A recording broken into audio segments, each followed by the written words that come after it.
Our guest today, James Dumoulin, one of the co-founders of the School of Hard Knocks and the School of Mentors. He is the main interviewer of the School of Hard Knocks and has absolutely killed it in the business content space. Over the last 3 years, James has grown, and Jack and the team has grown the School of Hard Knocks to over 10 million followers and hit over 3 billion organic views. It's insane, right? James has also crushed it with his personal brand, pulling in over 800,000 TikTok followers, with 500,000 of those coming in just 1 month. So without further ado, guys, this is James, and he's going to teach you guys how to monetize your brand today. So James, without further ado, brother. I appreciate you, Kai, and great to see everybody. Really have been looking forward to this one. And I think it's really important that like once a month in the community, we do something in regards to content creation, media, whether it's with one of the co-founders, even us just bringing in like a really talented influencer who's done a really good job getting virality, monetizing their brand just because of how important social content is in today's world, with everybody becoming their own social network. And I feel like last month we did one on creating virality, so I figured a good one this month would be on how to monetize your brand and ultimately build a media company, right? Because ultimately this became really important to me when I went to like a mastermind in 2023, and there was a really successful media entrepreneur there that said this kind of quote that stuck with me, that great businessmen are terrible content creators and great content creators are terrible businessmen. And what a lot of people do and struggle with is the ability, maybe they're able to get attention, they're able to get virality, but they just cannot build a business off of their social media or off the following that they're able to curate. And so today we're kind of going to be breaking down like 5 different models in which you can monetize your brand. I also want to kind of get through these slides because I feel like the Q&A is going to be super helpful at the end as well, if I can kind of give some more personalized advice to some of you guys that have questions. But with that being said, would love to get into things right now.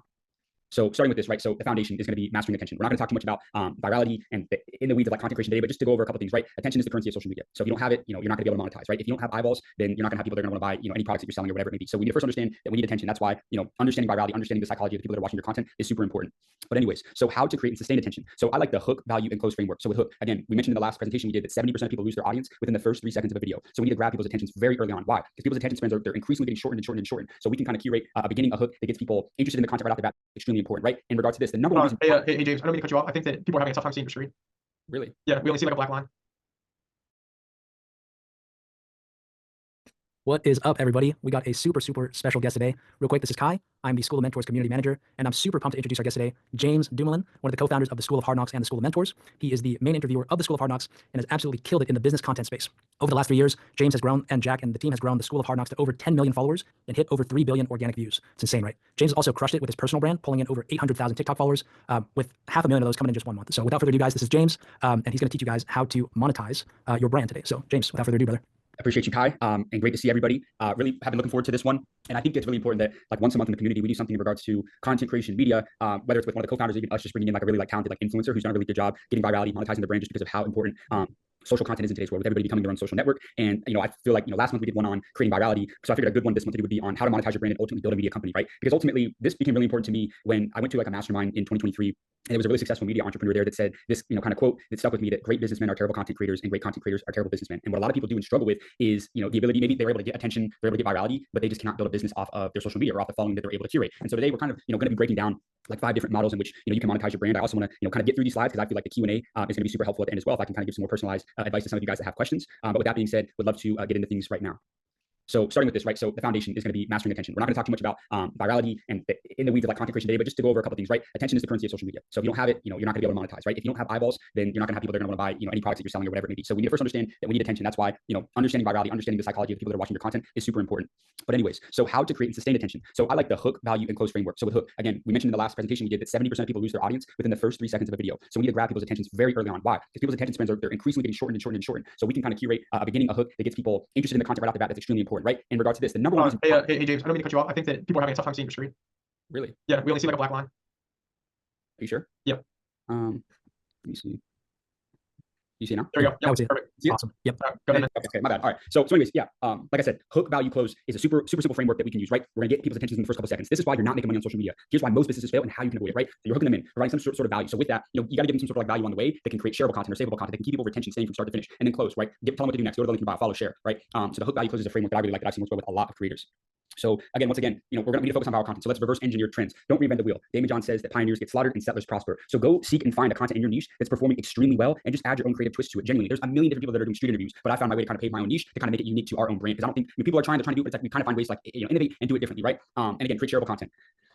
Once again, I like the framework of if you're starting out, again, it's early on, it's quantity over quality. So a minimum of 1 post a day, but if you can post twice a day on all platforms, that would be massive. Dedicate a day or 2 to filming your content. If you don't have the means, then you may be the one having to edit that. But one of those first hires that you're going to want is go get an editor off of Fiverr, Upwork, onlinejobs.ph, right? There's a lot of talented video editors that you can pay very, very cheaply. And I'm all for paying people for doing great work, but you got to realize what's very cheap to us is a lot of money to people in these other countries. So you can go get VAs, you can go get editors in other countries to edit your content for you. That's going to save you a lot of time. Okay. So next thing, we need to turn the audience, or how to turn attention into an audience, right? We need to curate that loyalty, that trust, right? Because the only way to monetize is if we're able to build trust with the attention that we're able to grab.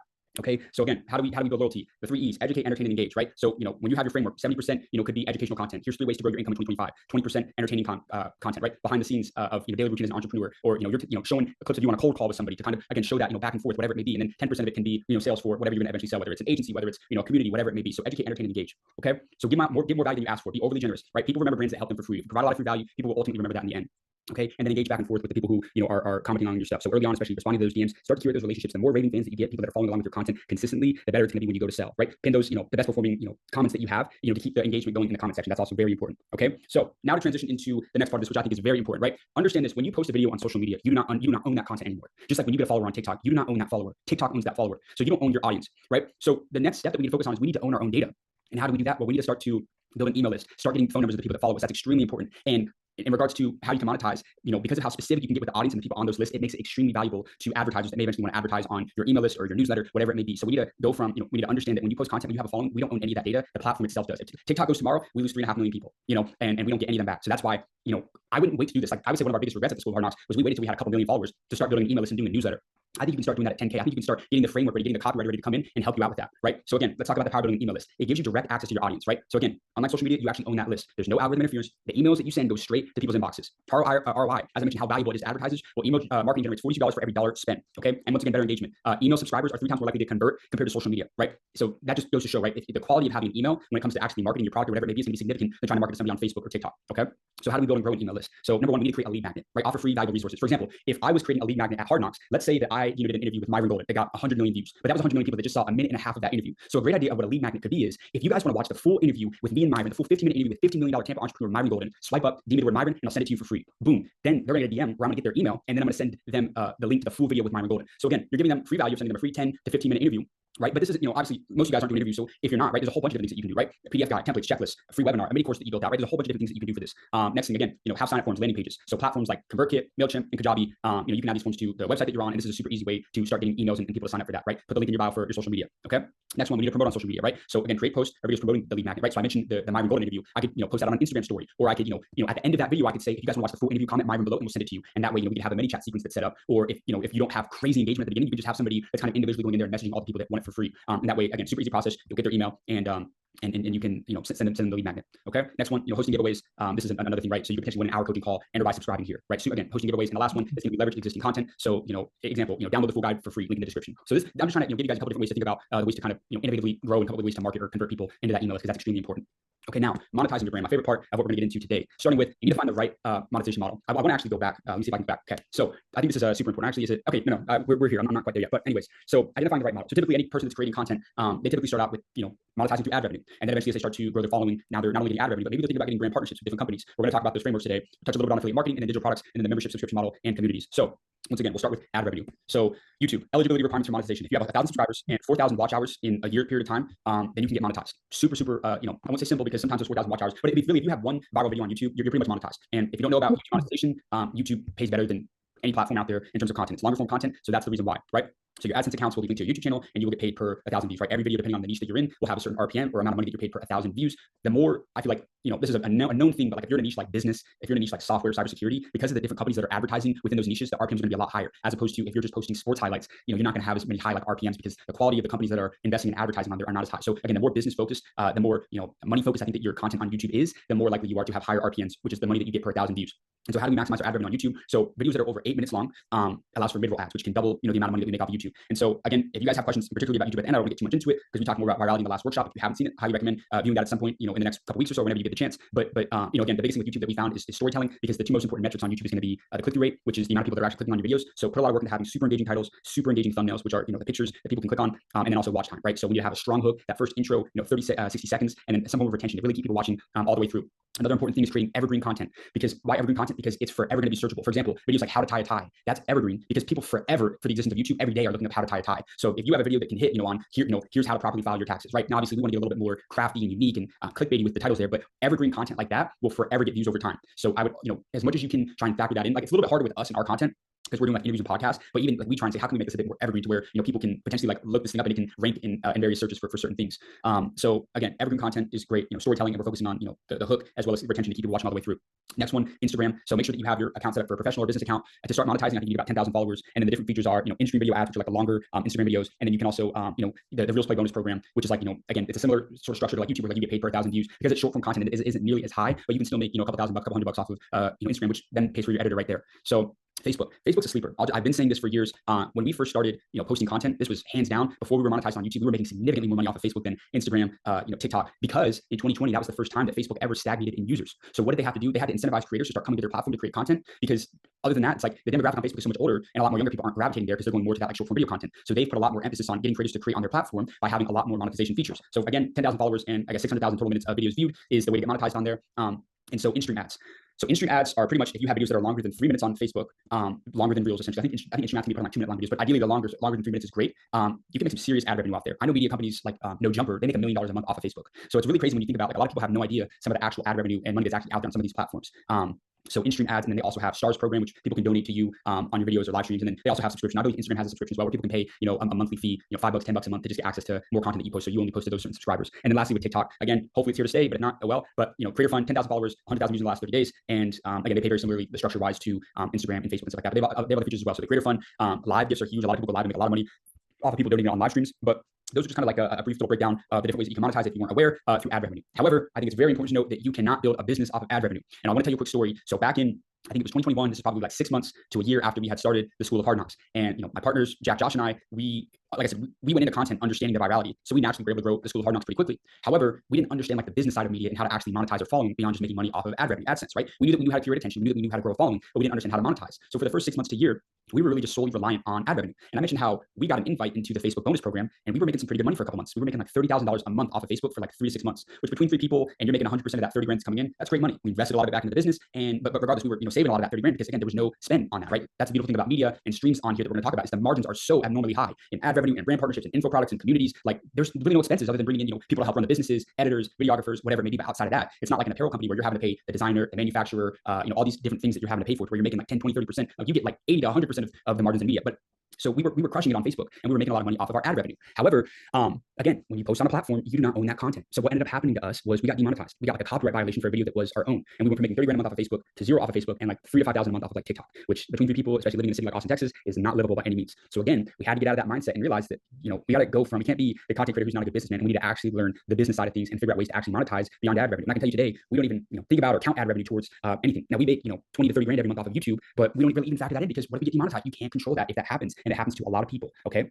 So let's talk real quick about another stream, sponsorships and brand deals, right? This is, again, one of those things where if you get, a $10,000 sponsorship from, X company, you make 100% of that $10,000. So this is something that I think it's very underrated for people that are especially starting to grow their following, because a lot of people think that, oh, I have to wait for the companies to reach out to me. But in fact, some of the most successful media companies in the world, such as Morning Brew, they're like one of the biggest newsletters, 80% of the brand deals that they have for all of their individual media platforms or networks within Morning Brew, 80% is through outreach, meaning they're outbound, reaching out to the brands for sponsorship opportunities. And you'd be surprised, it's way easier to get in contact and get your message across to these marketing people, these decision makers at some of these big companies to potentially sponsor your content, right? So the first thing with this that we want to do is, especially as you're starting to kind of grow your audience, even I'd say when you get to like 10,000 followers, is you want to start building a media kit, right? Where you have your demographics, your engagement stats, your followers across all these platforms. And you can do this by simply going to Canva and having one custom made. You can have one custom made on like Fiverr or Upwork that's super cheap. But then there's also certain platforms, I'm having a hard time remembering the name of it, where you can literally just like, they're legit platforms. You can log in, your Instagram, TikTok, and it will just automatically update. But you can put like your previous partnerships, test whatever it may be, all the different information that would be attracted to a brand who's potentially willing to sponsor your content. And then I put a couple websites or sites in here like Aspire IQ, Social Ladder, and Frame, but you can actually pitch directly to those platforms to have them potentially sponsor your content.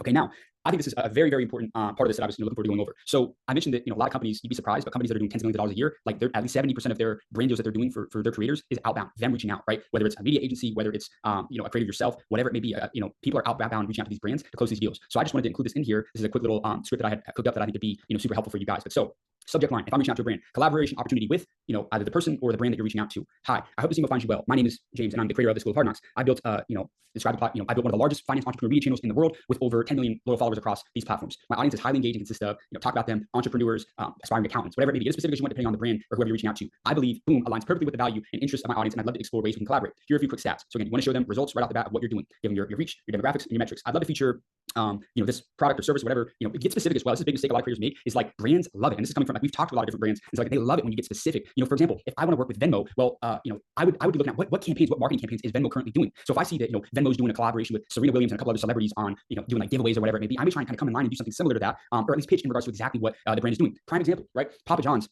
they reached out to us through a marketing agency. We did a huge brand deal with them, a massive brand deal. And they, what their campaign was get pizza rich.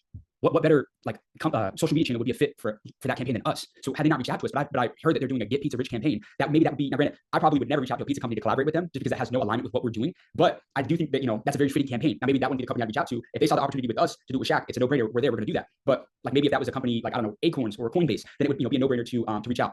So like I said, yeah, get specific with them. Would you be open to a conversation about potential partnerships and happy to share a media kit and discuss creative ideas for working together? I wouldn't even ask them, looking back, I wouldn't ask them to share a media kit. I would just put it right in there. Again, they like it when you're, very intentional and that you have everything right there for them to see. Okay. So next one, why does this work? It's a clear value proposition. You want to make it about them. The most successful people when they outreach to brands, they don't make it about me. They make it about that company. What can you do for that company? How can you promote their product? How can you get their product, their service in front of a wider audience, right? So, and again, by showing the metrics, you're showing the proof of the impact that you've done. Personalization, show again, the more specific you're able to get with like the campaigns that they're doing, it shows that you've done your homework on that brand. And then again, always have a call to action. Would love to hop on a call. Would love to get your thoughts. But again, I like, don't be pushy, but also don't be desperate to work with anybody, because then it kind of like you lose all your leverage right there. Okay. So again, that's on brand partnerships. Anybody has questions at the end, more than happy to answer them. To move on, affiliate marketing, right? A lot of you are probably super familiar with this. I'm not going to drag on too long about this, but essentially, how affiliate marketing works is you earn a commission for promoting products or services with a unique referral link, and super underrated. I know people that have printed millions of dollars doing affiliate marketing, whether they're partnering up with a big influencer to sell their high ticket info product or coaching, or even just like a certain company. I recommend, if you can, go more high ticket here, but even like doing affiliate marketing for books. And this is especially like on TikTok Shop, it's huge now. We're actually, there's going to be a workshop, I think either next week or the week after, on TikTok Shop, being that it's still here. I've got faith that it'll get restored, but that'll be genuinely, like, if you are, I personally know a lot of people that are making tons of money off of TikTok Shop, because you can literally put a shopping link right there on the video. It's crazy. And then you get a commission for every single product that you sell. So even if you are selling a book, for example, if it's like a $20 book, but you're getting a 10%, 20% commission, well, if the video gets a couple 100,000 views and you're able to convert a pretty good amount, you can make some pretty serious money off of that.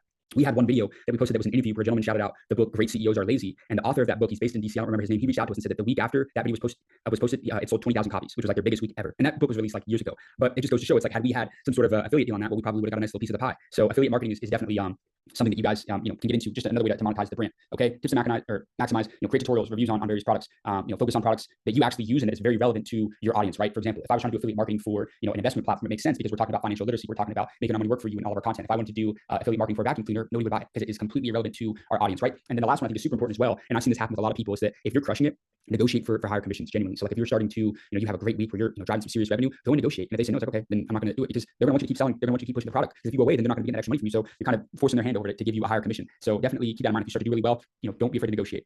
So next one, digital products, right? And we like to call it at the School of Hard Knocks, the wisdom economy.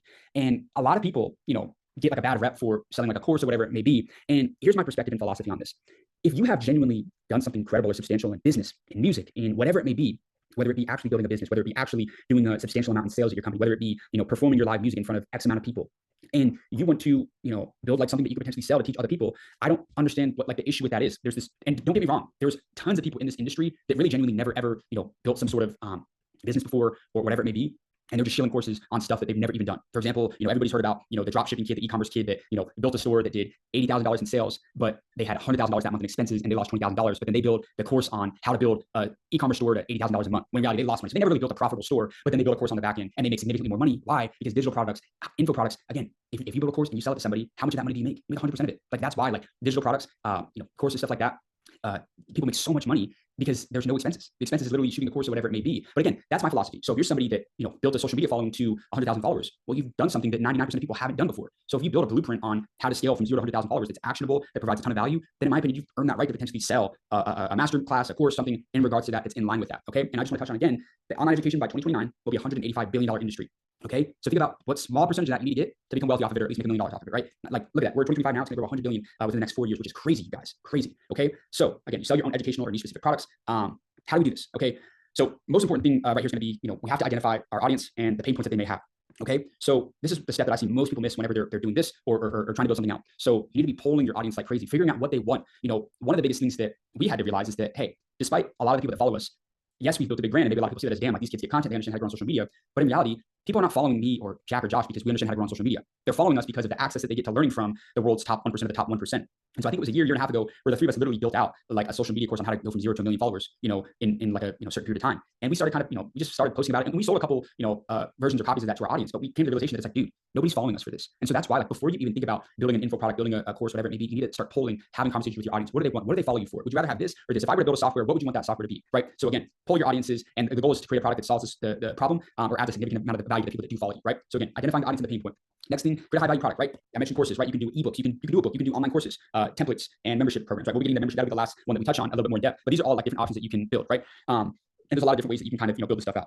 But anyways, you're gonna want to build a landing page. So create a landing page where you have your product clearly stated there, and then eventually you'll collect sales off of it. So must-haves, clear headlines. Talk about all the benefits. Have testimonials of people that maybe they've done it, right? This also, if you're going to be starting doing selling like an info product or whatever, maybe an ebook, like give somebody give like 3 to 5, give it to 10 people for free for them to try it out and give you like a testimonial. And that way, it's like, okay, you're starting to build that, and you're able to start presenting that to other people.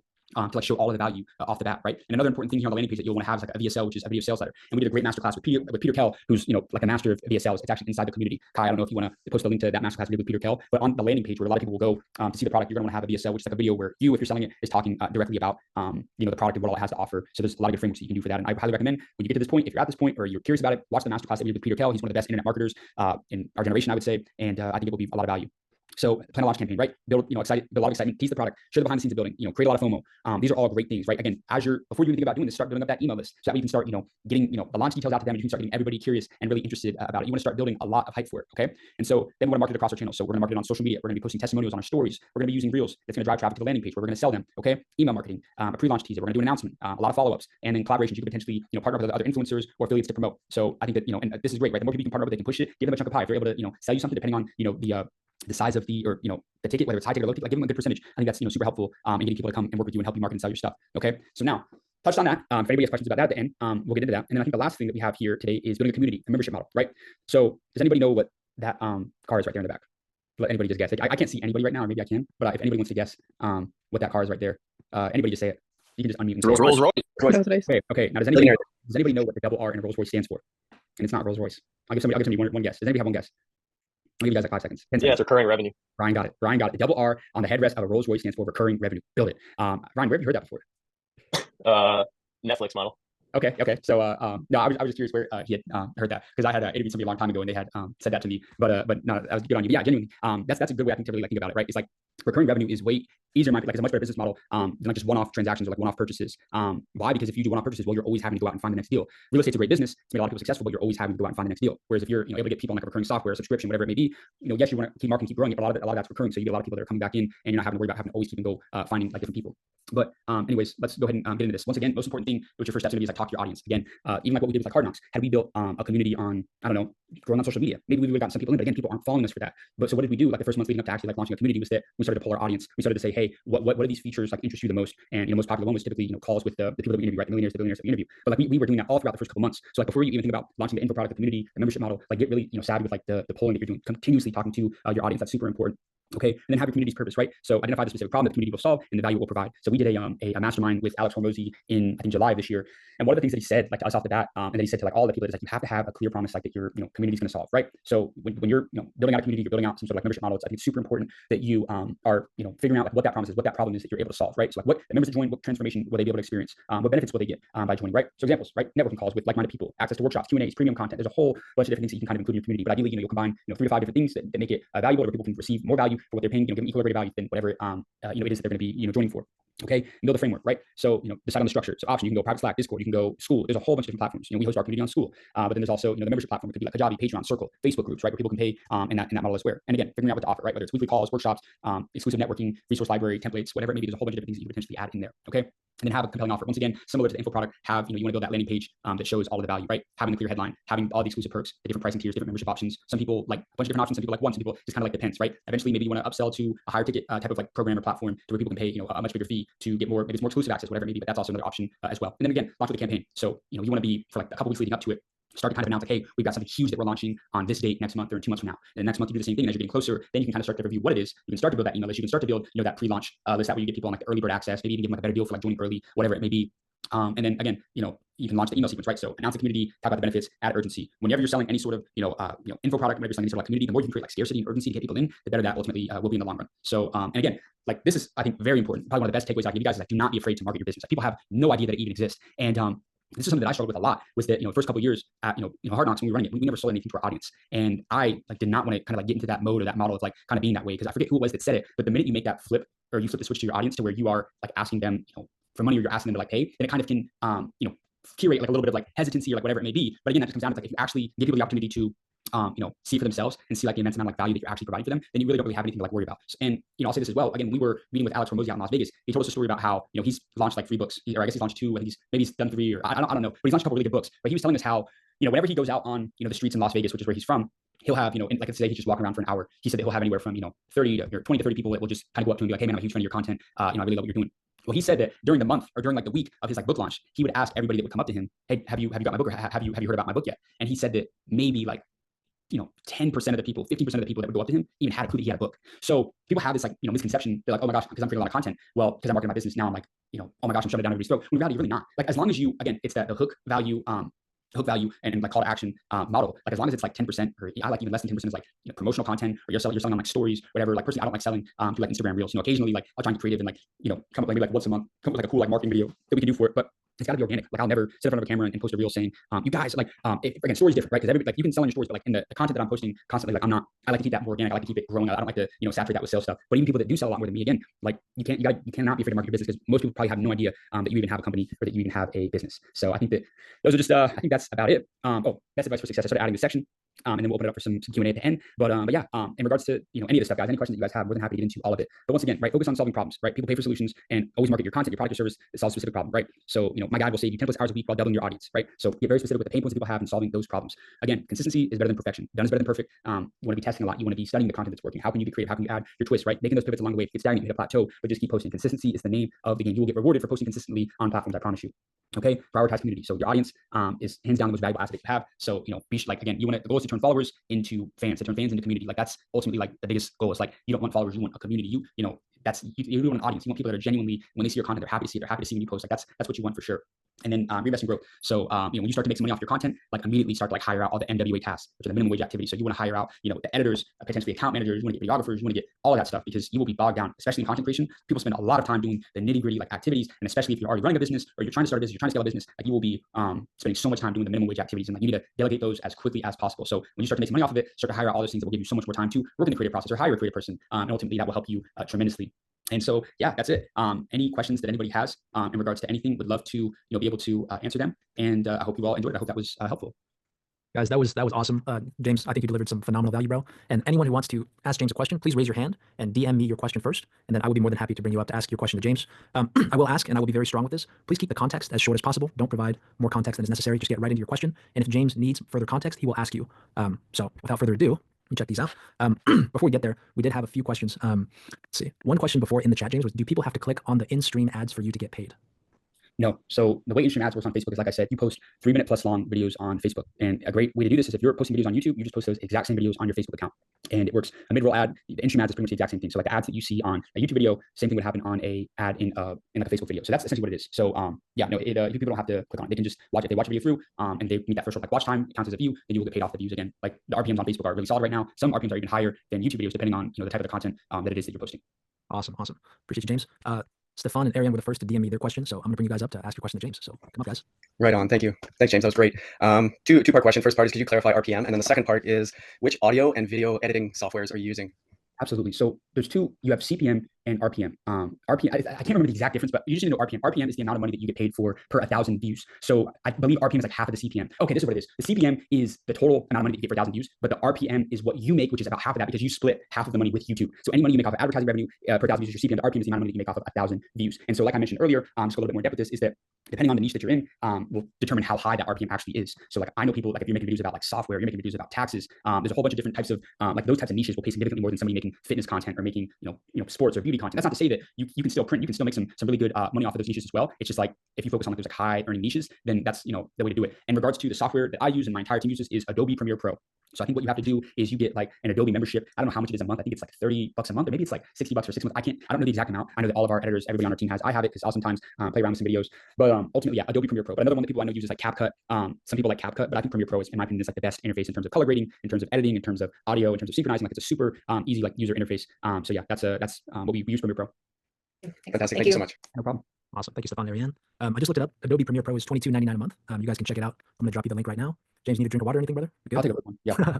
Let's go. Let's go. James has just been dropping massive game for like the last hour straight. So that was crazy. Love it. All right. Next person I'm going to bring up. I'm going sequentially by the people that have both raised their hands and sent me your specific question. Okay, guys? That's how I'm doing it. Next person up is Renee Williams. Renee, welcome up. If you could turn on your camera and your mic, that'd be awesome. Thank you. Sure. I appreciate it. Thank you for your time. My question was that how long for you did it take to get real solid followers in terms of just consistently posting in like 6 months, a year? I think I heard you said 3 years when you finally got into the groove, but just, if you're consistently posting, how long do you think you can get at least 5,000 followers? Yeah. So here, we'll touch on a couple things here. I would say if you're posting every single day, eventually, like you're just feeding content out into the algorithm, like you're going to be rewarded for that, and you are going to eventually have a video that hits. That's why, like as cliche like as it may be, but like consistently, I would say going viral is like getting the lottery. Creating consistent content is like investing in your future. So the creators that are the most consistent are the ones that will be rewarded in the end, and just not ever getting discouraged about it, right? Like the amount of creators that I've talked to that have like 10 million plus followers on YouTube or all platforms now that say, ask them like how many videos did it take before you had like your first viral video? Some of them will say 300, some of them will say 550. Like everybody's a little bit different. I can't. What type of content are you posting? Excuse me, ageless health, beauty insights, and just listening to you. I have other niches, but that's what I'm doing right now. And just listening to you, I might need to reassess that.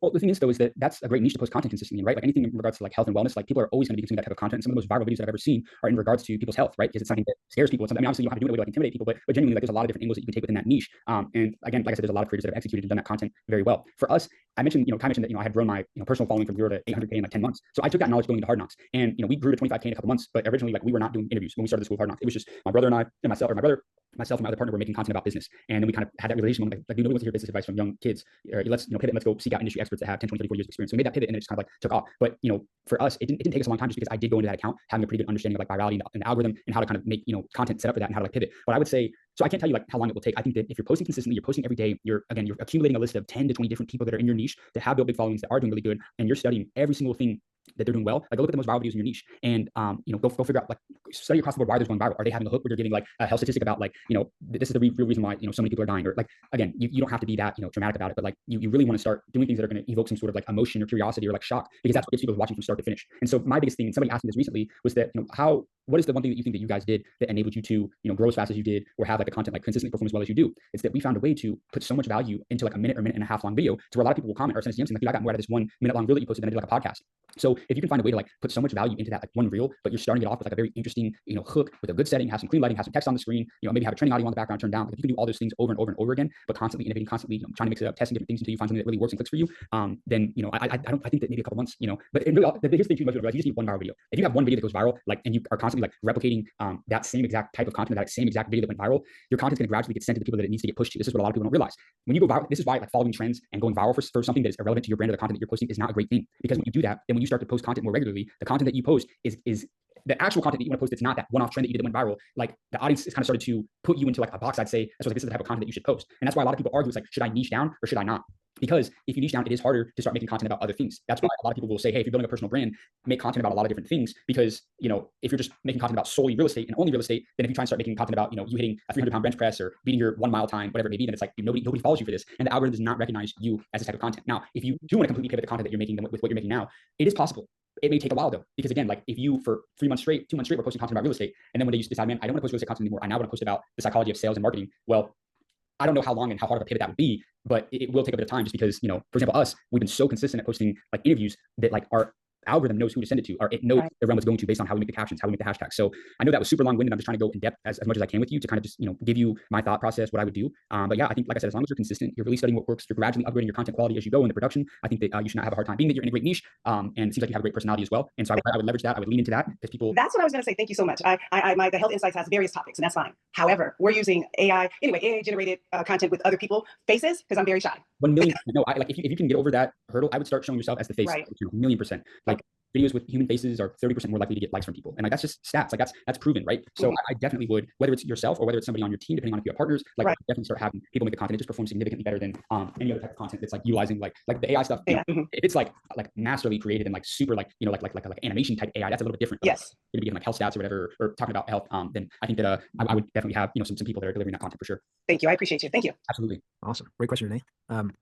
Insane game from James right there. Love the go-giving attitude, brother, and the energy. And thank you for keeping it to just 1 or 2 questions, guys. We want to ensure that as many people can answer get their questions answered as possible. So yeah, I appreciate you guys just going straight into the question. Next up, we got Miss Allie. Alrighty, Allie. Hello, you guys. You hear me? See me? Yes. Good. First of all, Renee definitely should be going out the ageless stuff because you look great. But my question for you, James, was I'm not sure how big your guys' team is right now, but do you have somebody that's like looking for affiliate partnerships for you, like, and that's their sole job? Jack, are you there? I that would probably be a much better question for Jack and Josh. I'm happy to connect with you in regards to that. You're talking about as far as like people finding affiliate partnerships for us, or yeah. Yeah, I am not 100% sure. I don't think that we've done. Are you mean brand partnerships or? What's the difference between an affiliate and a brand? I don't know. Okay, so like to me, like a brand partnership would be if, like if I had somebody on my team that was like doing just brand partnerships, what they would be doing is like reaching out to brands to get us like a partnership for, like, let's say if somebody brought me a $50,000 brand deal with Cash App, I give that person 20% of the deal that they brought me, which is typically the rule of thumb in like the media space. Is it like, because we work with a lot of different agencies, right? And whenever like an agency brings us like a brand deal, the rule of thumb, or like across the agency, the media side of things, it's like a flat 20%. If you work with an agency, they get 20% of any money that they bring you. So I mean, I tell that to anybody. It's like I'd rather have a slice of the pie than 100% of a grape. So if somebody's able to bring me a deal, they're able to get us a brand deal. We'll give them 20% of the deal that they close, right? So somebody brings me a $40,000, $50,000 deal, that deal closes, they'll get 20% of that, which is 10 grand of the $50,000 deal, just for closing the deal. So I would definitely say, Ali, maybe reach out to Jack and Josh. They control a lot more of the like hiring. Yeah, go ahead. Ali, so are you asking? Can you ask the question again? What are you specifically asking, James? Yeah, I was just asking if you guys have somebody who's specifically looking for ways to have like affiliate partnerships within your company and then also doing brand deals. Like, is that somebody's sole job, or is that just something you guys are taking on? Yeah, and are you meaning this for your own company, or are you asking us for like specifically for like our team at Hard Knocks? Do we have an opening for a position? Oh, no, yeah, for mine, because I'm thinking like I would like to, based on what James posted recently, he said you guys made a lot of money off of your affiliate brand partnerships. That makes it seem like to me, if I pay somebody to do this for me, that's actually where I'm going to make most of my money. So if I get somebody that's their sole job instead of just like social media or I got you. So this goes back to what James was saying about Morning Brew. So we were able to have a talk with one of the founders of Morning Brew. They're one of the biggest newsletters in business, and he basically said that they're very heavy on outreach. For us, since we're a big brand, School of Hard Knocks, we get a really big influx of inbound people. As we look to scale really heavily, or like we're a 7-figure company, but as we look to scale to 8 figures, brand partnerships is by far our most lucrative endeavor of our business, just because we've reached massive reach. So brands, when you get to that scale, they pay a lot more money. For us, in order to scale up even massively in that department, we have to go more on the offense versus just accepting a lot of the inbound. We are blessed to get a lot of inbound traffic, but like in order for us to scale to our potential, we will have to invest in our team at some point to be able to reach out to these brands. If I were you, I would totally see whether it's somebody that would work with you in-house, or if you don't have the budget to pay them on a salary, everyone, then do straight commission. Like having somebody basically reaching out to a list. Basically, when people approach us to be like an agency sort of representative, being like, hey, we'll bring you deals and we'll get the 20% commission. They ask us ahead of time, hey, what are a list of brands that you would like to collaborate with? So I have an idea of like who are some targets that I can reach out to, as well as brands that are similar to those that I could potentially land a deal for you guys. So I would 100%, if like you don't want to invest in like them to be like a full-time employee, which like honestly, I would honestly recommend going the more commission route of just like, hey, like get somebody to partner with you, be like, hey, I have this brand that I need sponsorships for, and have them reach out, and you just pay them 20% of the deal. It'll save you a lot of time, and it'll bring a lot of lead flow. And you can increase that commission too if you want to motivate them more. We just say 20%. That's typically the industry standard with the agencies that we work with. And where are you finding these people? So for you, in order to find them, I would probably potentially look on LinkedIn. There's probably maybe some people on like really you could go 2 ways. One, you could talk to an agency and they do it for you. But if you want somebody to just like sort of be like, it's almost like hiring like someone to do cold outreach for you. You can find this on LinkedIn, or you can find somebody on like Fiverr, Upwork, someone that specializes in like cold outreach. Like they're really good, like almost like an appointment setter in a way, but it's more so they're just specializing in cold outreach. So they can do cold email, cold DM, things like. What I would recommend if you're looking for more brands, I would find someone that's really good at cold outreach on LinkedIn as well as cold email. If they can find people that work in the marketing departments of the companies you're wanting to get sponsorships for, then and they can use a tool to get their email using something like Apollo or Leadleaver or something like that, then they can cold email them, or they can just send them a message on LinkedIn. That's typically how I've seen a lot of people in the brand space do it. Perfect. Thanks, Jack. Yep, that answers my question. Alrighty. Awesome. Thank you so much, Ali. Appreciate you. Thank you, Jack. Alright, guys. Next up, LT has been waiting very patiently. LT, please come up. Go Bruins. Let's go. Thank you, Kai. And James, I have to admit, I canceled an appointment to be on this one. So, and I see it was well worth it. My question is, my target audience is the middle school age, and this is about data. So if my gaming is they're logging into the game, I can get data off of that, as well as what I did on TikTok. Like, for example, I ended up getting 100,000 likes. So can data be taken there somehow or another? How would I do that?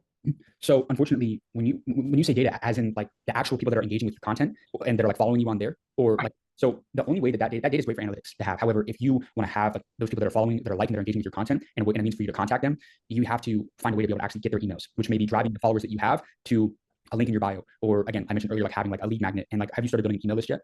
No, that's why I'm kind of cringing right now. With all those followers, I only have like 270 followers. Well, but the thing is, but okay, if you're starting to build followers, just because they're starting, let me go back here. With the followers that you have, just because you don't have the email list set up, you can still, start to like market to all of those people through like the content that you're creating. So the biggest thing about the email list and why that's something that I would maybe bring somebody in to help you create is that you're able to take all those people off the platform, so you have direct access to them. So again, if anything happens to that platform, but even then, I was showing the stats earlier that you sending a direct email to somebody, they have a significantly higher chance of seeing that piece of content about the platform, the gaming platform that you have, as opposed to just you posting a video and it going to them. Because let's say somebody has 100,000 followers, it's very rare, and not all creators are like this, but I would say 95% of the time, people that if you have 100,000 followers, your baseline views is going to be significantly less than the amount of followers that you have. Meaning, if I post a piece of content, like the majority of my audience, maybe some of them will see it, but a lot of them aren't going to see every piece of content that you post. And that's the beautiful thing about having that email list, is when you email the people that are subscribed to it, it's going right to their inbox. They have a much higher chance of seeing that piece of content that's being sent to them than it's not. But if you had, like in your instance, a viral video on TikTok where you started to get some followers, that's great. What you can do is continue to go viral, keep going viral, go double down on what did really well, keep making more of those, make a part 2, 3, 4, 5, 6, 7, 8, 9, 10, but then start integrating some more call to actions or advertising. And before you have, your email list or your newsletter side of things set up, you can have the link in the bio directly to the platform that you want to get people over to. So that way you can make a call to action in your videos to have them go to your bio and you let them know pretty much exactly what you want them to do on the platform. Okay, so to get the data I can get data off the logins on my gaming for these kids? What platform is the gaming on? The gaming is not done yet. It's just about done. So when they go to log in, is that where I can get my information? Because they're going to have to put in the username and the password. Like that. Yeah, if they're having to create an account, then yeah, you should definitely be able to get their email off that. I don't know the exact platform that you're hosting on, but if they're having to create an account on whatever the platform it is that you're going to be hosting on or creating, then yes, you will definitely have the data to whatever that may be when they're creating an account. Okay, cool. Thank you. Of course. You muted, Kai. Awesome. Thank you, LT. And awesome game, James. I want to ask you real quick, brother. How you doing on time, dude? Good. I'm good. Let's roll. All right, cool. Next up, we got one of our OGs in the house, Mr. Ron Davis. Great to see you, man. Hey, gentlemen. How are you guys? Good. How are you, Ron? No, I'm good. Hey, I'm still on Skool because of you guys, so I'm still around, even though I haven't done much out here. But my question is twofold. It is really simple though. Organic content or ad-based content, and does it matter whether you're focused on a specific business with that question or a personal brand with that question? What exactly are you going to be selling? So we have two spaces. I have a personal brand where I have a couple of different things and niches that I'm really kind of talking around. So like you said earlier, just kind of keeping it general around all my interests and hobbies. But right now we're working pretty heavily on social selling, 3D printed characters and functional prints, things that people need in their nomadic lifestyle. So it's stuff that we 3D print on the road. Yeah. So I 100% would say organic content at the start for sure to curate the audience that you need, and you can again start directly selling organically to them. I definitely prefer that. It's free marketing. However, I've seen what a lot of people, what works well for a lot of people is when they run like retargeting ads. For example, like if you post a Instagram story where you're selling your product to people, and it starts to get replies and maybe there's some conversion off of that, then you could potentially run that Instagram story once again as a retargeting ad. So that way it goes back to people. There's another touch point that they have with that, right? Because touch points is really important, right? Sometimes it takes 3, 5, 7 times for somebody to see something before they eventually buy it. And so for that reason, like I think that retargeting ads maybe aren't really helpful to double down with the organic content that you're doing. But beyond that though, again, this is coming from somebody like I've never ran a paid ad in my life. I know organic content. That's what I know. That's my lane. That's my niche. That's what I stay doing. And I know some people that are extremely successful internet marketers with running the paid ad side of things. It's just out of my lane, so I probably would not be able to give the best advice on how to actually execute and run those. But I do know that that is a strategy that a lot of people have done in regards to where they'll create the organic content, they'll do stories consistently, but then they'll run like retargeting ads, where like a piece of content will go back to the people that initially saw it to hopefully boost up that conversion and have people buy it again once they see it a second or third time eventually. All right, cool. I'll have to research the retargeting concept. I'm not familiar with that. Absolutely. So, but great, thanks. Ready? Good to see you, Ron. Next up, we got the OG, Mr. Eric Meltzer. What's up, my guy? Great to see you. Hey guys, hey, thank you so much, Kai. Yeah, thanks. Yeah, James, this is pretty fantastic. So I'm actually getting ready to launch my own Skool community. It's basically travel hacks for traveling business consultants. So there isn't another community on it like Skool yet. I ended up getting the URL skool.com/biztravel. And my question to you is, I'm only looking to get 100 people maybe within a month or two. What kind of budget do you think I should have for Facebook, Instagram ads to get started? I'm not looking for thousands of people. Yeah, how is it going to be low ticket or high ticket? It's about $100 a month, $1,000 a year if they pay upfront. Yep. Okay. So what else is going to be inside of the community? So you mentioned you'll have like travel hacks for business consultants. Give me a range of some of the things you're thinking about including. Yeah. So it's all stuff I've used myself. So basically how you find the best hotels to stay at, the credit cards I've used, airline upgrades, how I get like Audis for the price of a Corolla, also like immigration stuff like global entry, that sort of thing. I'm also talking a bit about points transfers. Yeah. There's a community that's done really well. They do something very similar. I would say maybe potentially even join their community. But have you seen the Credit Brothers? No, I haven't. Okay, look up the Credit Brothers. I would maybe even join their community. They've done really well on Skool, and they do a lot of similar stuff. A lot of stuff with like travel hacking, hacks on leveraging credit. But that's, yeah, so I would look a lot into that community because it sounds similar. Like I said, they've done a really good job. So if you can, kind of find some different ways to kind of like emulate a bit about what they're doing, I think that would be really smart. In regards to like the ad budget that you're willing to put behind it, again, we have not ran a single ad for, School of Mentors. So it kind of maybe comes down to like what you're comfortable with at the beginning. Maybe you start to run some initial ads and then scale up from there, depending on, the ROI or like the return that you're getting. But I definitely would say, especially being that it's $100, I would be doing a lot of organic content. Just because I've seen that like in terms of like community conversion has worked well for a lot of people, and I would start with that. And somebody just commented, Celia said, what she said. Yeah, Points Guy does something. Yeah, Points yeah, exactly. Yeah, there just wasn't. Yeah, I didn't know about the Credit Brothers, but yeah, that's really cool. I had no idea. Check them out. They're actually great cars. They're based in Austin, Texas as well, but they do a lot of similar stuff. And I think that if you join a couple communities that are kind of offer some similar things to see like what they do well and like what's made them successful, I think that would be what I would do. And in regards to like the paid ad budget, like I said, it kind of comes down to the amount that you'd be comfortable spending up front. And like I said, if you start to get some returns with those initial ads, or even after following around or after pivoting or whatever, maybe then you kind of scale up and you find a winning formula. But then I would go really hard with like organic content. Once again, it's free marketing, and like I said, the algorithm has a really good way of like if you're making content consistently about travel hacking. Did you know that you could be sleeping for? Did you know you could travel to the Maldives for free if you did this? And you're just giving people like game left and right on like things that they can use. You're an idiot if you debit card at a restaurant. You know what I mean? Like start making like videos and stuff like that, and start getting going really deep into different things that people can be doing, how they can be leveraging their credit, doing all that stuff. But like I would go really hard with the organic side of things as well. I think that's really smart. Yeah, sweet, good times. Thank you so much, man. Really appreciate it. Great job. Absolutely, brother. Great to see you. You too. Thanks, Eric. Awesome, James. Dropping some immense value here. Next up, we got iPhone. I'm guessing that's Alex. I've definitely, if you could please turn on your camera and unmute yourself, then I can bring you up. Give you 5 seconds to do so. But if not, I'll come back around. After iPhone is Kyle. All right, cool. Kyle, welcome up, brother. Hi, how you guys doing? Good, brother. How are you? I'm doing pretty good, man. I followed your promise and I made it to this call, so I appreciate it. I'm glad, bro. Great to see you here. Thank you. I think I posted a question earlier. Let me see if I can swing back up and find it. I normally have this on ready. You're good, man. I don't think I see it. So I got you, bro. I got you, man. Kyle said, I made YouTube partner by accident by making a joke video. Because of that, my video views and subscriber account has stagnated. How do you get yourself out of that plateau? And how do you get people to engage with you consistently? Was that it, Kyle? That's it. Thank you. Thank you so much, Kai. For sure. So you went viral doing a piece of content that you do not want to keep doing. Basically, yeah. What was the video? I'm curious. I'd rather not say. Okay, that's fine. That's fine. To be honest, man, how many subs do you have right now? A little over 500, if I'm not mistaken. And you got monetized? I made partner. I don't know if I got the AdSense part of it yet. Okay, so 500 subscribers. How viral did that video go? Over 500,000 views. Was it a short or was it a long form video? It was a short video. It was about a minute. So was it posted as a YouTube short or was it like a long video? It was posted as a long video. Okay, so you have a couple options. Two things. Number one, you could start on a fresh account. When was that video? I'm curious. It was last year. I want to say around March-ish, maybe. No, not March. April, May, probably. It was uploaded. Okay, and so how often have you been posting since then? Fairly often. If I can't get 2 videos a week, I'll probably do once a week at the very least. Okay, so a couple options. You could start on a fresh account. And again, I don't think YouTube is as.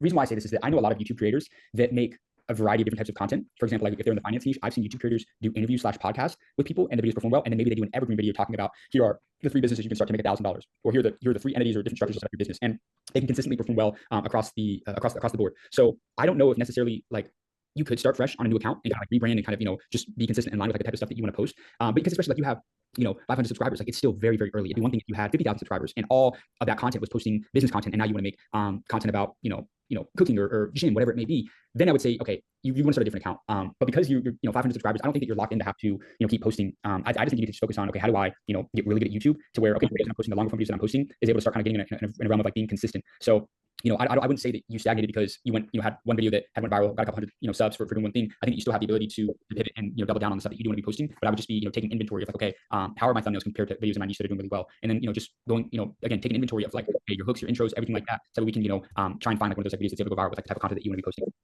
Got it. Even if your content is entertainment based?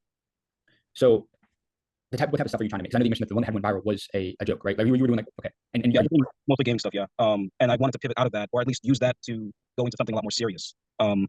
Anything that's giving like giving advice or, shifting out of that area of life, because I realize it's not sustainable. Right. So you, yeah, like I said, you can definitely start over on a new account. I think it's still pretty fresh, being that you have a couple hundred subscribers. I don't think it would hurt to do like a rebrand right now. And I don't think that you would run into issues as far as, like I said, if you had built up 50,000 subs in one thing, then I would say 100% you need to start over on like a new account. But being that like you built a couple hundred subscribers, it's still like, I would say really early to where like you're probably not right now posting content within a niche. I would just be focusing, okay, if you want to make the pivot, do it now. Maybe if there's videos that you really don't want to archive them, or if you're like, dude, I just want to, freshly start, then I would just start a new account and just go all in, but just, delving down on the things to like really, amplify your content. Okay. Thank you. I appreciate it. Absolutely. Awesome. I'm super curious what the joke was, but I'll have to ask you later, Kyle. Yeah, ask me later or DM me later. I don't want to share it. It's kind of embarrassing. I got you, bro. I got you. Alrighty. Next up, we got. And real quick, Kyle, I'm sorry. So like a couple things like that I would do, right? So go into like your YouTube analytics on like all the videos that you're posting, right? Look at the CTR, right? Like look at are your thumbnails, are they engaging enough? Like how's your CTR? Is it good? For a few of those videos, yes. Looking back at it now, probably not all of them are very good. They don't have really good thumbnails. I don't think so. Okay. So if not, then like I said, that's gonna be like your first step right there. But then also in the analytics, I would be analyzing like the audience retention. So like see exactly like if there's a consistent point in your video where like the viewers are like dropping off, right? And then if you've had any videos within the ones that you posted that have done well, or even the videos and stuff that you want to be doing, then just find formats or topics within that have like done really well. And again, double down on the top performing ones that maybe you've done or that you've seen other people done, and come up with like complementary versions, right? And try out some different formats. So yeah, I just think that like that I would get really savvy about figuring out like the retention graphs, the CTR, where people going, try experiment different links, try to find some trending formats, whatever maybe in that niche that you're doing to try and get you and also you can use shorts to funnel them to longer videos as well. But I would say, yeah, optimize your thumbnails. I'm just trying to give you like a couple different things that I would do. Like if you're gonna keep that existing account, even if you start over, I think that's important. But just so that way you can see like, okay, if I've been posting new videos, like look at the CTR, look at the retention, where are people dropping off, and that way you can kind of get like a good idea on like different pivots and things that you need to make. Copy you. Thank you so much. And also, if you're not split testing thumbnails, make sure that you're doing that as well. So like what we do with every single video that we post on YouTube, like we split test 3 different thumbnails. And that way, after a certain amount of time, YouTube will pick the highest performing thumbnail. But that way you get 3 different shots. So, 2 of them we could do, same background, and then, different text. And then another one might be like a completely different concept. So, and honestly, I'm happy to show you, I think it'd be cool if I show you like an example of like what I'm talking about. I have to find them. Yeah, but yeah, absolutely. Yeah. But yeah, so I would just look into all these different things. So Ron asked, can someone explain split testing thumbnails? Exactly. So again, if there's one thing that I can emphasize right now beyond like how important watch time is that whenever you guys are posting a YouTube video, you can actually split test. Okay. Now let me see real quick, Kai, bear with me for 1 second if I can actually show them what exactly this would look like. I'm trying to see if I have the pictures. Okay. I'm gonna probably just share my screen. Okay. Sure. So let me see if I can pull up. I just have to share my entire screen. Give me 1 second. You're good. Hold up. I'm gonna try going to. Let's go to the Creator Studio. It's crazy. You guys are getting to see into the back end of School of Hard Knocks. This is dope. Okay. Yeah, I really do appreciate this. Absolutely. All right. Let me see. Also, guys, while James is getting that ready, James also offers one-on-one mentorship. So please, if you're interested, go book a one-on-one to master your social media game with James. Again, this is someone who's built the School of Hard Knocks to over 10 million followers in just 3 years. So he really knows what he's talking about. So check that out. But let's dig into it, James. All right, can you see my screen? Yeah.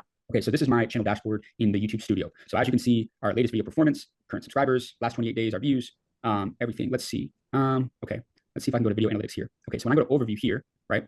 So I posted this video. When was this video posted? This was posted yesterday. So 186 Ks on a long form video was pretty good in about a day. I want to find out where I can find, is it details? Yes. Okay, so whenever you go to post a YouTube video, you're going to go into here in video details, right? So you'll have a title. For example, the video I did was asking Dubai billionaires how they got rich, right? Again, the title, Dubai billionaires how they got rich. Super engaging, okay? So when we go to thumbnails, right? I think because the test is finished, you can't see it here, but here's the test report, right? So as you can see here, let me try to zoom in here. I tested 3 different thumbnails, okay? Thumbnail 1 was this: I made $5 billion in 1 year.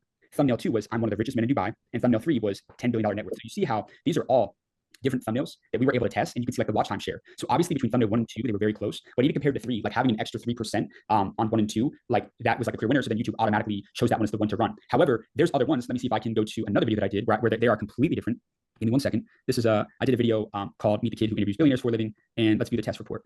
So as you can see, this one is drastically different. So I did a video talking about the 5 best lessons that different billionaires and I did 3 different thumbnails. YouTube rolled out this feature a couple months ago to where you can test different thumbnails. Now, the crazy thing is, guys, is that if I were to take a guess on these 3 thumbnails, which one would have performed the best, I would have thought this 100% would have been last. I would have thought the one with, Mark Cuban, Patrick Bet-David, Shaq, Gary Vee, I thought this one would have crushed. And this one, by far, beat the both of them. Now, that's still a great thumbnail, and we have an extremely talented YouTube editor, but that's just to show that if you're able to do those like thumbnails, the split test, I recommend everybody split test thumbnails. I think that that's an extremely good way to just try different things, and also it gives you a good idea to experiment with different things to get a good idea of like the kind of direction that you should be taking your thumbnails. Because again, I was shocked, I was surprised, but that's why doing that, like YouTube gave us that's a cheat code right there. They didn't have to do that, but them doing that was so helpful. Being that hey, they're going to pick the video that does the best in regards to the thumbnail that they choose. Somebody said, do I have to add all 3 thumbnails? Then YouTube tells what works. Yes. So you don't have to. You can do 2. You can do 3. I recommend doing at least 2 on every video. Is it a bit more work? Is it a bit more money if you have to pay an editor? For sure. But how much is it costing you not finding that viral video? That's the way I look at it, right? Like we pay our thumbnail editor, a good amount of money. He also does thumbnails for super big creators. But again, like thumbnails, like that little graphic, like is extremely important, man. And it makes a difference between great YouTube channels and people that perform well and ones that do not, right? Very rarely, and don't get me wrong, there's creators that have gone viral or have had videos do really well without crazy like thumbnails, but I think that your chances go up significantly if you have those evoking, engaging thumbnails. But that's that. So Kai, we'll go to the next one. Yeah, I will. That was super awesome. Thanks for showing us the back end, James. That was incredible. Next up, guys, we got Yvonne. Yvonne, welcome up. Hi, James. Can you hear me?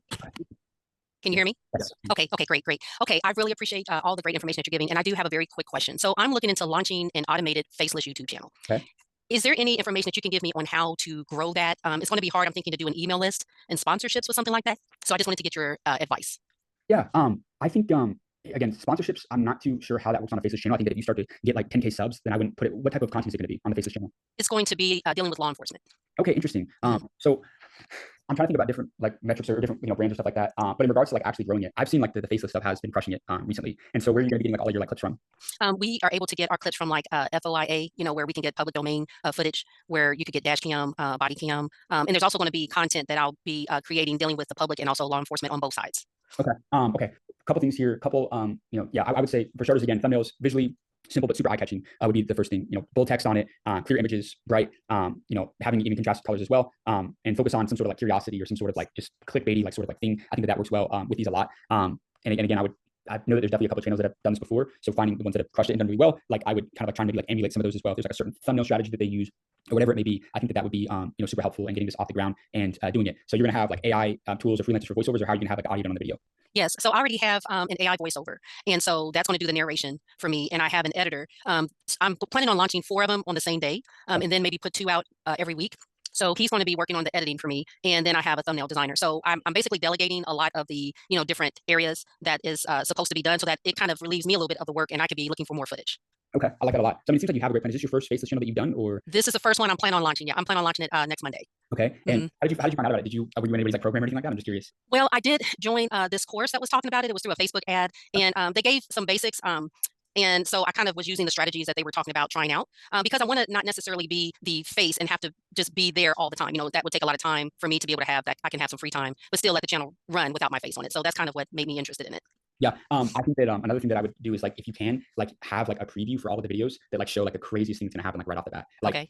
I like we do like previews for all of our videos, and we started doing previews like if you can put like 30 seconds to like a minute at the start of your videos of like the most like engaging things that are gonna be shown throughout the video, and then have, like a coming soon sort of thing, and then it can kind of go to like a narrative version, where it could be something along the lines of like, whether it's like crazy police stories you've ever heard about, or here's what to do if you're, here, that type of stuff. But I would say like, I would like add a preview with like the most engaging stuff in like the first 30 seconds or minute of the video to just get people hooked in watching, and then go right into like a sharp intro. And then, however it's going to be narrated, whether it's going to be like a list of like top 5 crazy incident, like a traffic light or whatever it may be, there's like a whole bunch of different things that you can, do. So I would say like leverage like the high demand, content ideas that are within that niche. And then, just like storyboarding and like the scripting process, like the videos, I think is also going to be like really important as well.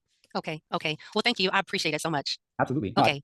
I look forward to hearing about the progress. I think at some point too, I think that would be a really cool workshop for us to do in the community. Is like if we could get like I know a couple people that have like built some massive faceless YouTube channels, and I think it would be like a workshop. I think that'd be really cool because I haven't done it before, but I do know that like it's a really cool niche. So yeah, I'm maybe in like the next month or two we could try and get somebody on to do like a YouTube automation workshop. That would be awesome. Yes, yes. That'd be cool. All right. Well, I look forward to that. All right. Thank you, James. Absolutely. Okay. All righty. Thank you, Yvonne. Appreciate you. Someone just asked me real quick. Diana just asked me what will be the duration of a one-on-one mentorship call. So 1 second. Yvonne, Jack, I just realized we had a friend, Donovan.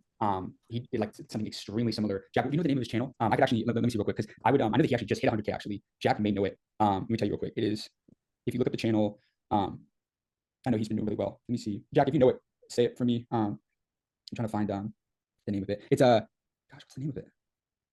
I can't even find the name of his channel. It's like a friend of ours, and he like crosses out like a name whenever he like posts it. Oh, okay, Officer Johnson Official. So if you can look up Officer Johnson Official, this is our friend actually runs this channel. And yeah, Officer Johnson Official. Go to the channel if you can find the channel. The WDF. No, this is the name of the channel. I don't know. Can you find channels? Is it possible to search? Let's see. Filters. Channel. Yeah. Am I spelling it wrong or? Let me see if I can find it. No, I don't think you are. It's weird. Okay. Just look up Officer Johnson maybe. Let me see real quick, guys. Give me a second. You want to try using your screen, James? Yeah, see, that's like the picture that it would be now, because I can't even find it, to be honest, bro. I don't know if his channel got. I just know that yeah, Officer Johnson Official is let me see. Yeah, that should be it right there. Yeah, but this only has like 1 sub, bro. It's just Officer Johnson. Jack said it's Officer Johnson. Officer Johnson on YouTube. Dude, I don't know. Yeah, see, it says his picture. That's it though. Okay. Yo, I know that Donovan's in the process of selling the channel, so he might have it like paused right now. So Okay. it might not be able to view. Okay, I'm sorry. Well, I was trying to I know that That was it. The link you're trying to click. This one. It's so what you're clicking on Google. That was it. But that is, I guess that's his backup channel right there. Okay. So I mean, if you click on that, he might have a link to the other one. Not that one. The other one. Yeah. Well, so I think you're right, Jack, because Rahul he sent a website, and if you go, that's like a website for his YouTube channel, and like all the you can't see any of the YouTube videos on there. So that was it. I was trying to like find one to give you like a good example, because I know that he's done stuff like super similar. But yeah, that would have been a cool one to do for sure. But yeah. Let me see if I can actually. Yeah. Okay. So this is just to give you like an idea. Let me see if I can just like pull this up real quick. Give me a second, guys. Right here, I'm gonna screen share one more time. So this is it. Second. And a second. Okay, I'm gonna share right now the desktop real quick for you guys. So yeah, this is what the channel. This is a screenshot from like Instagram highlights. But yeah, this is the channel right here.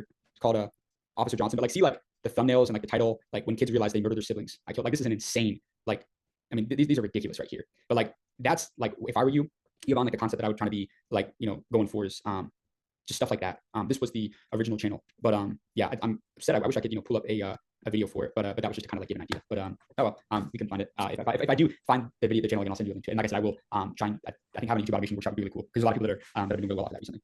Thank you. I appreciate it. Love it. That was awesome. Jack just said don't know Dane on IG is our friend that runs it. So you can check that out on IG too, guys. Also, James, real quick, dude, I saw the thumbnail test that the thumbnail that, with you sitting. The 3 thumbnails you showed us, I actually saw the one that performed the lowest on my YouTube feed. So that was pretty interesting, dude, because I didn't know that we could even test thumbnails like that. And I'm like, whoa, that's crazy.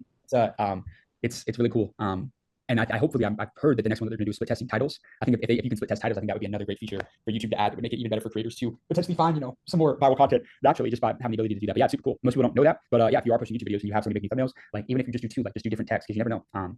Like those tests were pretty dispersed. And if I had to only pick 2, I wouldn't have picked the one that was the winner. So it just kind of goes to show you just always have to experiment and test. But I'll be back in a second. You get the next question, but I just want to talk about what you For sure, yeah. Ryan, appreciate your patience. Thanks to everyone for your patience. You are next, my guy. So let's wait for James to come back. Also, guys, one thing I wanted to do real quick. Everybody, please turn on your cameras. Let's take a School of Mentors family photo. I think this is gonna be super fun. Let me stop pinning. I'll wait for James to come back too, so that we can all take this together. Let me see where he's at. Excuse me, because at the moment I'm at school, so it's gonna be difficult for me. You're good, man. If you're taking a shower, if you're on the toilet, don't turn your camera on. We don't want to see that. I'm at work. Okay, I got you, man. All right, let's wait for James, and we're gonna take this photo. But yeah, guys, appreciate everyone hopping on. This has been an awesome call, topped by one of the greatest in the social media game. Also, Jack always refers to James, and I agree, as one of the greatest interviewers of our generation. And they've been speaking in Dubai. I think they spoke on a live stream that had like 1 million followers just watching, which was crazy. But yeah, James, Jack, we're taking a group photo, taking a School of Mentors family photo. So let's do it, guys. Alrighty, 3, 2, 1. Here we go. All right, cool. Page 2, hold it. Page 2, everybody hold it. We got 4 pages of people to take photos of, so stay with me. There we go. Yep, good stuff. Page 3. All right, no one's on page 3 and page 4, but I'll take it anyway. Here we go. All right, cool. Alrighty, beautiful. I love this. This is great. We're building a nice family vibe. And now let me bring up Ryan. Go ahead, brother. Thanks, guys. Thanks, James and everybody. You talking to me, Ty? Hold on. Let me see who I brought up. Yes. Ryan Mannion. 2 different Ryans. We got 2 Ryans. Ryan Mannion. Gotcha. Okay, cool. I'm transitioning. I saw you guys transition basically, from doing different business models to the school model, which I think is brilliant. And I'm just curious, if you own a brand that has like 100,000 followers, 10 years, a few different social channels, a few 100,000 followers, would you have made that same choice, that same transition? And I guess were there milestones to figure out, okay, this transition is going to happen based on like conversations? So you're talking about like figuring out. So you pivoted. I've got like an ad model and a brand partnership model that makes a few $100,000 a year, and looking to pivot to this model, actually this membership model you guys are using under Skool. I just wasn't sure if your success was based on your size alone, or if you think smaller influencers can make a similar transition. And if so, what are those milestones to say, yeah, the marketing and the conversations are such that this pivot makes sense? What type of content do you create? Well, this is content for football players. So like ads for them. Okay. For them, you said for like football players. Yep. Okay. So there's a couple things. I think that the community model makes a lot of sense, being that, you can still have, I'm assuming you have like an agency right now. It's just a social media brand that does about 100,000. Yeah, it's an ad agency. Okay. And you're helping like football players and stuff like that with their ads? Yeah, and their parents. Okay. So then I would definitely say it does not hurt at all to do like the community model. And you can still do both. You've got 100,000 plus, followers, a presence in your on multiple channels. You have a solid foundation. You just need to ask yourself, right? Like as far as like your audience engagement, like are your followers like, are they active? Are they engaged? Are they loyal? Like, or are they just like passive viewers? Like that's the first thing that I would ask yourself. Then as far as like the content demand goes, like, would you say that there's like consistent interest in the niche that you're in that you think could translate into paid education or community involvement? And then also if you think you have enough credibility to teach or lead people within the industry, which it seems like you definitely do. And so if you kind of want to make that transition to you want to make the decision to transition, since you have a following, it could be a smart move. It just depends on obviously like the monetization alignment and like the scaling potential, right? So like just the current model that you're in, does it cap your income? Because in my opinion, I think that like the community models, they're scalable because of that like recurring revenue side of things. So I would the key milestones that I would consider for like a transition would be like engagement, like vanity metrics. So like if your followers are, again, like I said, you're looking for that active commenting, the deeming, and the consuming the content, it's a sign that like they're invested and they might pay for like deeper value ultimately, which is like what you would want. And then 2, like the demand like for knowledge, like are people asking for advice, tutorials, insights? Like the most common question that we got asked when we were running Hard Knocks was like, how can I connect with like people that you interview? That's the most common DM that we get had gotten every single week. It would be from multiple people saying, how can I connect with this person? How can I do that? Right. So there was like a clear ask for that, right? It shows that there was like a real like market demand for that, right? So then your third milestone, I would say like, again, like revenue diversification struggle. So like if you've maxed out the traditional revenue, like the ad rev, and if you've done Google sponsorship, you make a couple $100,000 a year. I think again, transitioning to it could definitely unlock different potentials. And expertise in your niche, you should, as long as you feel confident as as like a thought leader, and you can create like structured learning and facilitating the high value discussions and give people the advice that they need, the parents, whatever it may be, then I think it absolutely makes a lot of sense, right? The recurring revenue model is great. It creates predictable income. You're giving something transformative rather than relying on just algorithm driven attention. And again, having community gives you like ownership of those people as well. So I think that if you can ask yourself all those questions, I think it can definitely make a lot of sense. Like I said, I would do a lot of like polling and stuff like that. You could start small and get in, like I would start talking about it with a lot of people within your audience to see figure out like the demand for it. And then start making your audience aware of the value that you have to offer eventually when you do kind of like let that go. But I think that I would say that if I were you, I would probably do it as long as the signals are aligned with like the engagement, the demand, and like the scalability of it. I think that those 3 things are there, because the transition isn't just about like the follower count alone. It's about I would say the what's the best way to say, like the ability to transform your content into like the platform, the subscription model where like you think you can get people to join. Thank you, James. Absolutely. But does that make sense? Did that help answer? Yeah, it was great. Thank you. Okay, good. Oh, that was some great game, just about like gauging the buy-in of your audience and how invested they are into you. I've always heard that it's better to have 1,000 true fans than it is to have like 1 million people who just watch your stuff once in a while. So I love that. Next up, we got Harley. Harley, I'm gonna bring you up right now. Thanks for the question, Ryan. Harley, where you at, bro? Where'd you go? Oh, Harley, did you drop off? Okay, Harley's not here. So let's bring up Yeslam. Yes, hello. Hey. First of all, thank you very much, James. I really appreciate this entire seminar. My question is, I have a small community of 600 members, and I'm looking to make a small event focused on educational content. So I'll host some universities and hopefully some companies to come and give some workshops or some courses to these people. And my target audience is high school students. So I just want to know, what do you think is a good idea on how to monetize the event, and how do I increase or grow my community? Okay, what platform is your community like hosted on? Currently, it's on WhatsApp and Instagram only. Okay, WhatsApp and Instagram. Is the community paid? Are people paying to be in the community, or is it just like... No?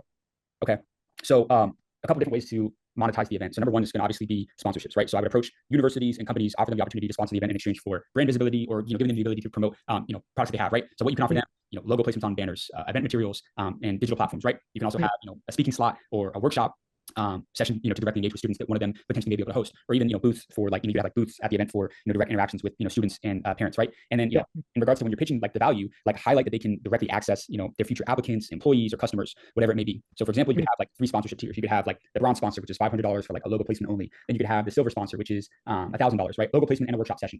And then you have the gold sponsor, which is keynote speaking slot, premium logo placement booth, and a post event shout out, right? And so the next thing, if the event, to monetize the event, you could do ticket sales, right? So have an entry fee for the attendees that join to cover the cost of what's going on, right? So it could be 5 to 10 for students, 15 to 20 for all parents, right? Include all access passes as well, where you could potentially offer perks like meeting workshop host, or getting exclusive materials from the event, right? So you get all access pass. Merchandising is an option, and then I would say any other partnerships that you think you may be able to do with an educational platform, whatever it may be. I'm sure that there's a lot of people looking to sponsor stuff like that and get involved with local communities or whatever it may be. In regards to growing the community, I would say you can leverage the current event that you're using, use it as a marketing moment to attract new members in, promote the event on all your platforms online, create a lot of content behind the scenes, countdowns, all that type of stuff that I would be doing. You could even say if you do monetize your community, you can say you can offer the attendees a free community membership as a part of the event registration, or that's if you're gonna charge for the event, it's okay, you can go to the event for free, or the people that go to the event, they get free access to your community, right? And so collaborate with schools and teachers. So, if you want to, partner with high schools to promote your community, you could partner with a high school to promote the community as a resource, because it seems like you're doing, I don't know exactly what the event's for, even the community. I'm just trying to think about different things. And then what type of content are you currently making? And I guess because I guess the first question to ask you is what is the overall premise of the community? Is it for high school students that are trying to go to college or go get jobs? What is it for?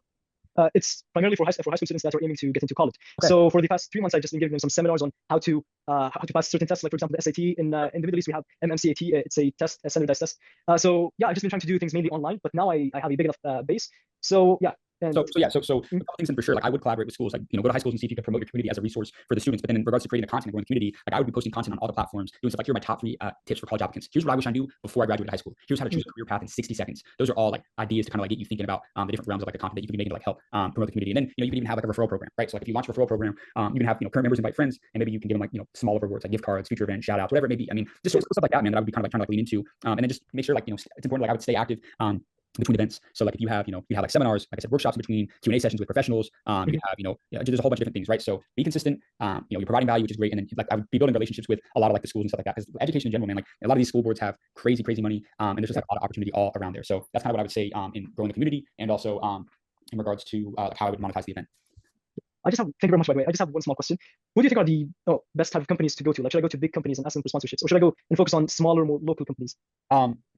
You could try for both. I mean, if I was going for bigger companies, I would be going for Khan Academy. I would be going for Course Hero. I would be going for those types of companies if I was aiming bigger, which you definitely can. However, again, a lot of the bigger companies, it's way easier to go in with a warm introduction than a cold intro, right? So, however, I would still reach out to 20, 30 different companies that you think would be a great fit for what you're doing. And then otherwise, you definitely can go local, right? You can, if there's local, Office Depot stores for school supplies or whatever it may be. I mean, I'm sure there's a whole variety of different ways that you can go about it. I would do both local and think bigger. Bigger companies are going to have bigger budgets, are going to have more money that they're willing to sponsor, but local people may be easier to get access to. So maybe you shoot for the stars, but worst case, if you have to get some people local, I'm sure you can get a couple people to give you a couple $1,000 for some sponsorships or whatever it may be. But I think it's a great idea. Absolutely. Thank you very much, brother. Awesome. Thank you, Islam. James, how are we doing on time, brother? Good, bro. Keep them coming. All right, cool. Next up, I actually missed Abby. Abby, I'm gonna bring you up, man, because Abby submitted his question early, but it kind of got buried. So Abby, go ahead, brother. Oh, you're muted, by the way, dude. Okay, can you hear me now? Yeah. Can you hear me? Okay, it's all right. Thanks, Kai. It's Mr. Kai, we need to hook up again and talk, Anyways, James, I have a couple questions for you. I was wondering, because I'm new to all these digital marketing and internet marketing and all that. I was just wondering the best way to find the best affiliates, and how do you set it up? That'll be my first question. And the next question is, as far as creating content, how do you get the best content to create that you can actually monetize? I know there's a lot of work that goes into it. You talk about thumbnails, you talk about a lot of other stuff, but for me, it's all about building ideas. It's all about, there are lots of stuff online, so many, millions of content and millions of stuff that are not even being monetized. So how do you really, I guess my question is, whatever content you're able to build on, how do you actually monetize on it? How do you need a special training for this? And I would imagine it's going to need some financing for marketing and stuff like that. So I guess it was a 2-part question. What was the first one? I'm trying to remember, what was the first question you had asked? Sorry about that. Affiliate marketing, the best way to get the best affiliate partners to partner with, and as far as setting it up and monetization. Absolutely. Yeah. Affiliate marketing is great. So pretty much there's a whole bunch of platforms out there, ClickBank, Amazon, where you can pretty much sign up to be an affiliate for certain products. So this is best where if you're making content, let's say that you're making a lot of content about reading, or even if you're making educational content about business, you can, become an affiliate through TikTok Shop or one of the platforms where you have a designated link in your bio, where you can have, you're creating content about a particular thing, let's say in this case, a book, and you're an affiliate for that specific book. Well, if somebody purchases the book through your link in bio or through your, TikTok video, you get a percentage of the revenue that you make off that. Now, obviously, books is just one example. There's a whole bunch of different products. I know that there's affiliate links for like cameras. So like if I was a creator and I was talking about how to go viral on social media, well, every once in a while, if I could get an affiliate link for like Sony cameras, which are like $1,000, well, if you sell one of those cameras for those cameras, you make a couple $100. So I think that it really just kind of comes down to what exactly like you want to be posting, the niche that you want to be involved in, and then once you have that idea, then you can come up with different ways to explode the affiliate marketing. So then you had kind of like a follow-up question to that. Yes, I had a follow-up question to that. Then the marketing aspect, as far as monetization, and it was a two-part question, right? As far as monetization, how do you really market it in such a way that I guess you'll have to have some certain number of subscribers in order to be able to monetize? If you don't, you have to reach a level of a number of subscribers in order to monetize. So here's the thing about affiliate marketing. You don't have to have a certain amount of subscribers. Now, there's certain companies, certain brands, certain products where they're specific on only allowing certain influencers or creators to actually be affiliates for them. However, there's a lot of different companies and platforms and where they allow anybody to just sign up to be an affiliate to where, hey, they're like, they want the product pushed, so you can go do it for them. So again, let's, in regards to affiliate, a couple things. Number one, you want to find companies that align with your audience's interest, right? So promote products that are going to solve your audience's problems and align with their goals. So if your audience is full of entrepreneurs, once again, you can promote like ClickFunnels or Kajabi or other business softwares, right? The second thing is I would look for high ticket programs, programs offering, recurring commissions, whether it's like, could be like SaaS tools, which are like software companies, such as, ConvertKit or Teachable, high ticket items is really what's going to maximize your earnings. So whatever the niche that you're in, I would be looking for more of like a high commission programs. And then you can also join, I would join networks as well. So you can sign up for affiliate networks. Like I think Amazon Associates is a good one. I think CJ Affiliate is another one. And then maybe, there's direct brand affiliate programs like Skillshare. So there's a couple incredible networks that I would definitely, that I would do, right? But in regards to marketing it, again, you want to be creating a lot of value-driven content. So tutorials, how the product works, and what is like that specific problems that it's actually solving, right? Do a lot of reviews. And I think what I've seen that works the best with like affiliate marketing and stuff like that is, I'll just give you an example. Somebody mentioned on here, I think it was Renee, she's in like the health space, and there's a lot of products out there in today's world, such as like CMOS, for example, where, and again, this doesn't apply to me, but like, this is just an example that I'm giving you. So like CMOS is like something, that, people can buy from, various platforms or whatever, but this is like a product that you could be an affiliate from. I just want to give you an example here of like how I would market it. So, with people that smoke a lot, right? Whether it be weed, tobacco, whatever it may be, obviously their lungs are not necessarily like super clear. Well, CMOS is known, I guess, for being one of those things that can like help clear people's like lungs. And so I've seen people make videos talking about like, your lungs look like this, and it's like a picture of somebody with like just straight black lungs. And then they go right into talking about how, however, if you want to get it like this in 60 days, then I have this for you. And then you sell the product being CMOS, you talk about that it can clear it up, all the other benefits that it can do for you, time it's good for stamina. But like, that's what I would do. And you hit the pain point, but you do it in a way by saying like, I would start the video off with like a crazy hook, like your lungs look like this, or your lungs are black, like, and just to like show, and you show like a picture, you show like a green screen background to like, that's just an example. But there's like I would do that, right? I've seen people that do it with like, various like sleep testing devices where they talk about, there's a whole bunch of different ways and like things that like that you can get into. But again, if you're creating a lot of value-driven content by showing the pain points very early on, I think that would be the best way to do it. And then double down. If you're on Instagram, make sure you're posting stories, you're doing reels, you're doing absolutely everything. So I think that's kind of what I would do. And you just market like as effectively as possible. So if you're talking about like, if you're focusing on like educating the audience about, let's just say, for example, you're educating your audience about the problem that affiliate marketing solves. Well, you say, here are the 3 biggest problems entrepreneurs make when growing an email list. And then you link them to ConvertKit, which is, a problem that can like help them with that. So that's just an example. I'm kind of like the marketing side of things, like the niche, the realm that I would focus on. I would say high ticket, post stuff that you're passionate about. It's in like a good performing niche. And that's how I grow up, brother. All right. Thank you very much. You answered my question. Thank you. Man, I'm glad to help. You muted, Kai. All right. Thanks for coming up, Abby. Love the game, James. Do you need a drink of water, brother? Good? All right, cool. Next up, we got Mr. Rahul. Rahul, welcome up, bro. Yeah, thank you. Yeah, appreciate it. For sure. Yeah, so James, I know we talked a little bit before when I joined the community, and there's actually a question around my podcast. So how can sponsorships and partnerships be structured to maximize revenue while staying authentic to a podcast brand? And what tools or strategies would you recommend to optimize discoverability when re-uploading content during the pivot to ensure the changes resonate with the existing audience? Okay, so your first one was talking about, let's just start with like the first one. We were talking about getting like podcast like sponsorships, or like maintaining, maximizing revenue while like staying authentic, is like what you're saying. Right. Yeah, that's pretty much the question. Yeah. Okay. So absolutely. So first things first, like keep the partnerships aligned with the audience that you have, right? So, sponsors, they should definitely match the podcast niche that you're in, and the audience does matter. So, authenticity matters more than big payouts. I think that would be like a really good way to look at it, right? So if your podcast focuses on entrepreneurship, which I know it does, partner with, productivity tools, business platforms, self-improvement brands, stuff like that, right? And, you can even survey your audience, like ask the listeners what products or services that they value, use that data to pitch brands. Like that's something that I see people do as well. So if you've got a good engaged community, good engaged audience, well, if people are talking about certain, products that they use, services that they use, and you can actually use that data to go ahead and pitch brands. And so then you could offer, tiered sponsorship packages. So you could do like pre-roll, mid-roll, post-roll ads, where they're paying for a couple different, segments throughout, or they're just doing mid-rolls, or they can just do like, so there's a couple different like tiers. I would really get like productizing like the offer that you're bringing to brands. And that's something that I think creators really need to do a good job of, is like, if you have a newsletter, you have Instagram, you have YouTube, you have all these different platforms, think about different ways that you can kind of like productize that offer to where when you're taking it to the brand, like you'll give them, a YouTube integration for a minute, but then you'll also give them a placement in your newsletter, or, you'll give them 2 integrations, like whatever it may be. But that way you can cater to brands with, different budgets. And then also I would say in regards to like authenticity and the, and maintaining like wanting to like monetize, like integrate the ads as like naturally as like possible. So, I would script ads to make them feel just like they're like part of the conversation. So, share a personal experience, like if you can using that product, like if it can come up organically, those are the best converting ads, and like any brand will say that instead of like a generic script. Now, if you have to do it to where it can't be just brought up in a conversation, and it has to be done in a way where like it cuts in like the middle of the video or like in the first couple minutes, whatever it may be, then just make the script as, relevant as like possible and engaging. But I would like, yeah, like use phrases like, I personally love how, this company has helped with, such and such, right? So that's kind of what I would, do. And yeah, that's what I would do for that. And the second one you said was optimize, like pretty much like optimizing, like how to be like discoverable, like even during a pivot, right? That's kind of like what you're saying. Yeah, like in terms of like pivoting, like re-uploading all episodes back on all major streaming platforms, like how would you go about that process, like putting reels or yeah. Okay, I'm sorry. Say it one last time, bro. I'm sorry. Oh, yeah, I was saying pretty much. I was trying to figure out a way, like I've seen like your TikToks, like for example, like how you put different reels up on like TikTok or like Instagram. So in terms of like re-uploading all my episodes back on all major streaming platforms, how would you what would you suggest like moving forward in terms of attracting a larger audience? So you're saying, okay, so like you're putting something up on like you're putting it up on like all platforms, right? Yeah, pretty like Instagram, on Facebook, YouTube, and then TikTok. I'll mention. I was asking how to repurpose his podcast content for other platforms. Yeah. Okay, perfect. Yeah. Okay, awesome. Yeah. So I would say, do you have an editor for like short form? I used to work with Ruckus Sound Radio and Dash Radio in LA, but now myself at the moment. Yeah, I would definitely. That's the first thing that I would get, especially if you're trying to repurpose content, bro. Like you do not want to be sifting through a podcast trying to like clip videos for like all the platforms. I would get a good crafty short form editor that can get you 5 to 10 different. And I think, let me see what Ron says right here, because I think he's saying something that I was going to bring up. Okay, I like that. But yeah, I mean, there's also AI platforms out there that can actually clip the videos for you. I personally am a bit more hands-on with my content. So for that reason, like I like to like know exactly what content's getting clipped before like I like have somebody else do it. But if they're like a really like smart editor and like you want to give them that creative freedom to just make you clips and make you engaging videos, then I would like definitely do that. But I think that yeah, I would get a talented like short form editor that can go through the podcast, clip it, and then you're putting that on LinkedIn, you're putting it on Instagram, Facebook, TikTok, you're putting it on all platforms. So I think that's just and that's the best way to like market a podcast is through like a short form video. Like the best thing is whenever you put something from a podcast that goes viral, everybody goes, "Where's the full video?" Well, you pin that comment and you put, either the link to that video or you say the links in the bio or the video's on YouTube titled boom, or it's our most recent video on our YouTube channel, like whatever it may be. So I think that yeah, but I think clipping it, having somebody do that for you is going to be the best way to get that content sent out to a big audience. Yeah, I definitely appreciate that. And I guess also, do you recommend adding those like AI clips where like when the words pop up and like say I'm talking, I guess talking like those big words that pop up and like the text. Yeah, absolutely, you have to, absolutely, yes, 1,000,000%. Because again, like the thing is like putting text on, putting certain audios on, like that can significantly increase engagement like crazy. And you also realize there's a crazy statistic. Let me see if I can find it, but I think it's like 40% of social media users watch videos without sound. It's something crazy, bro. Let me I'm gonna actually find it for you right now. I can find it for you. It is where's this at? Where's it at? I can tell you. Yeah, it's okay. Yeah, 40% of Instagram users watch videos without sound, 80% on Facebook.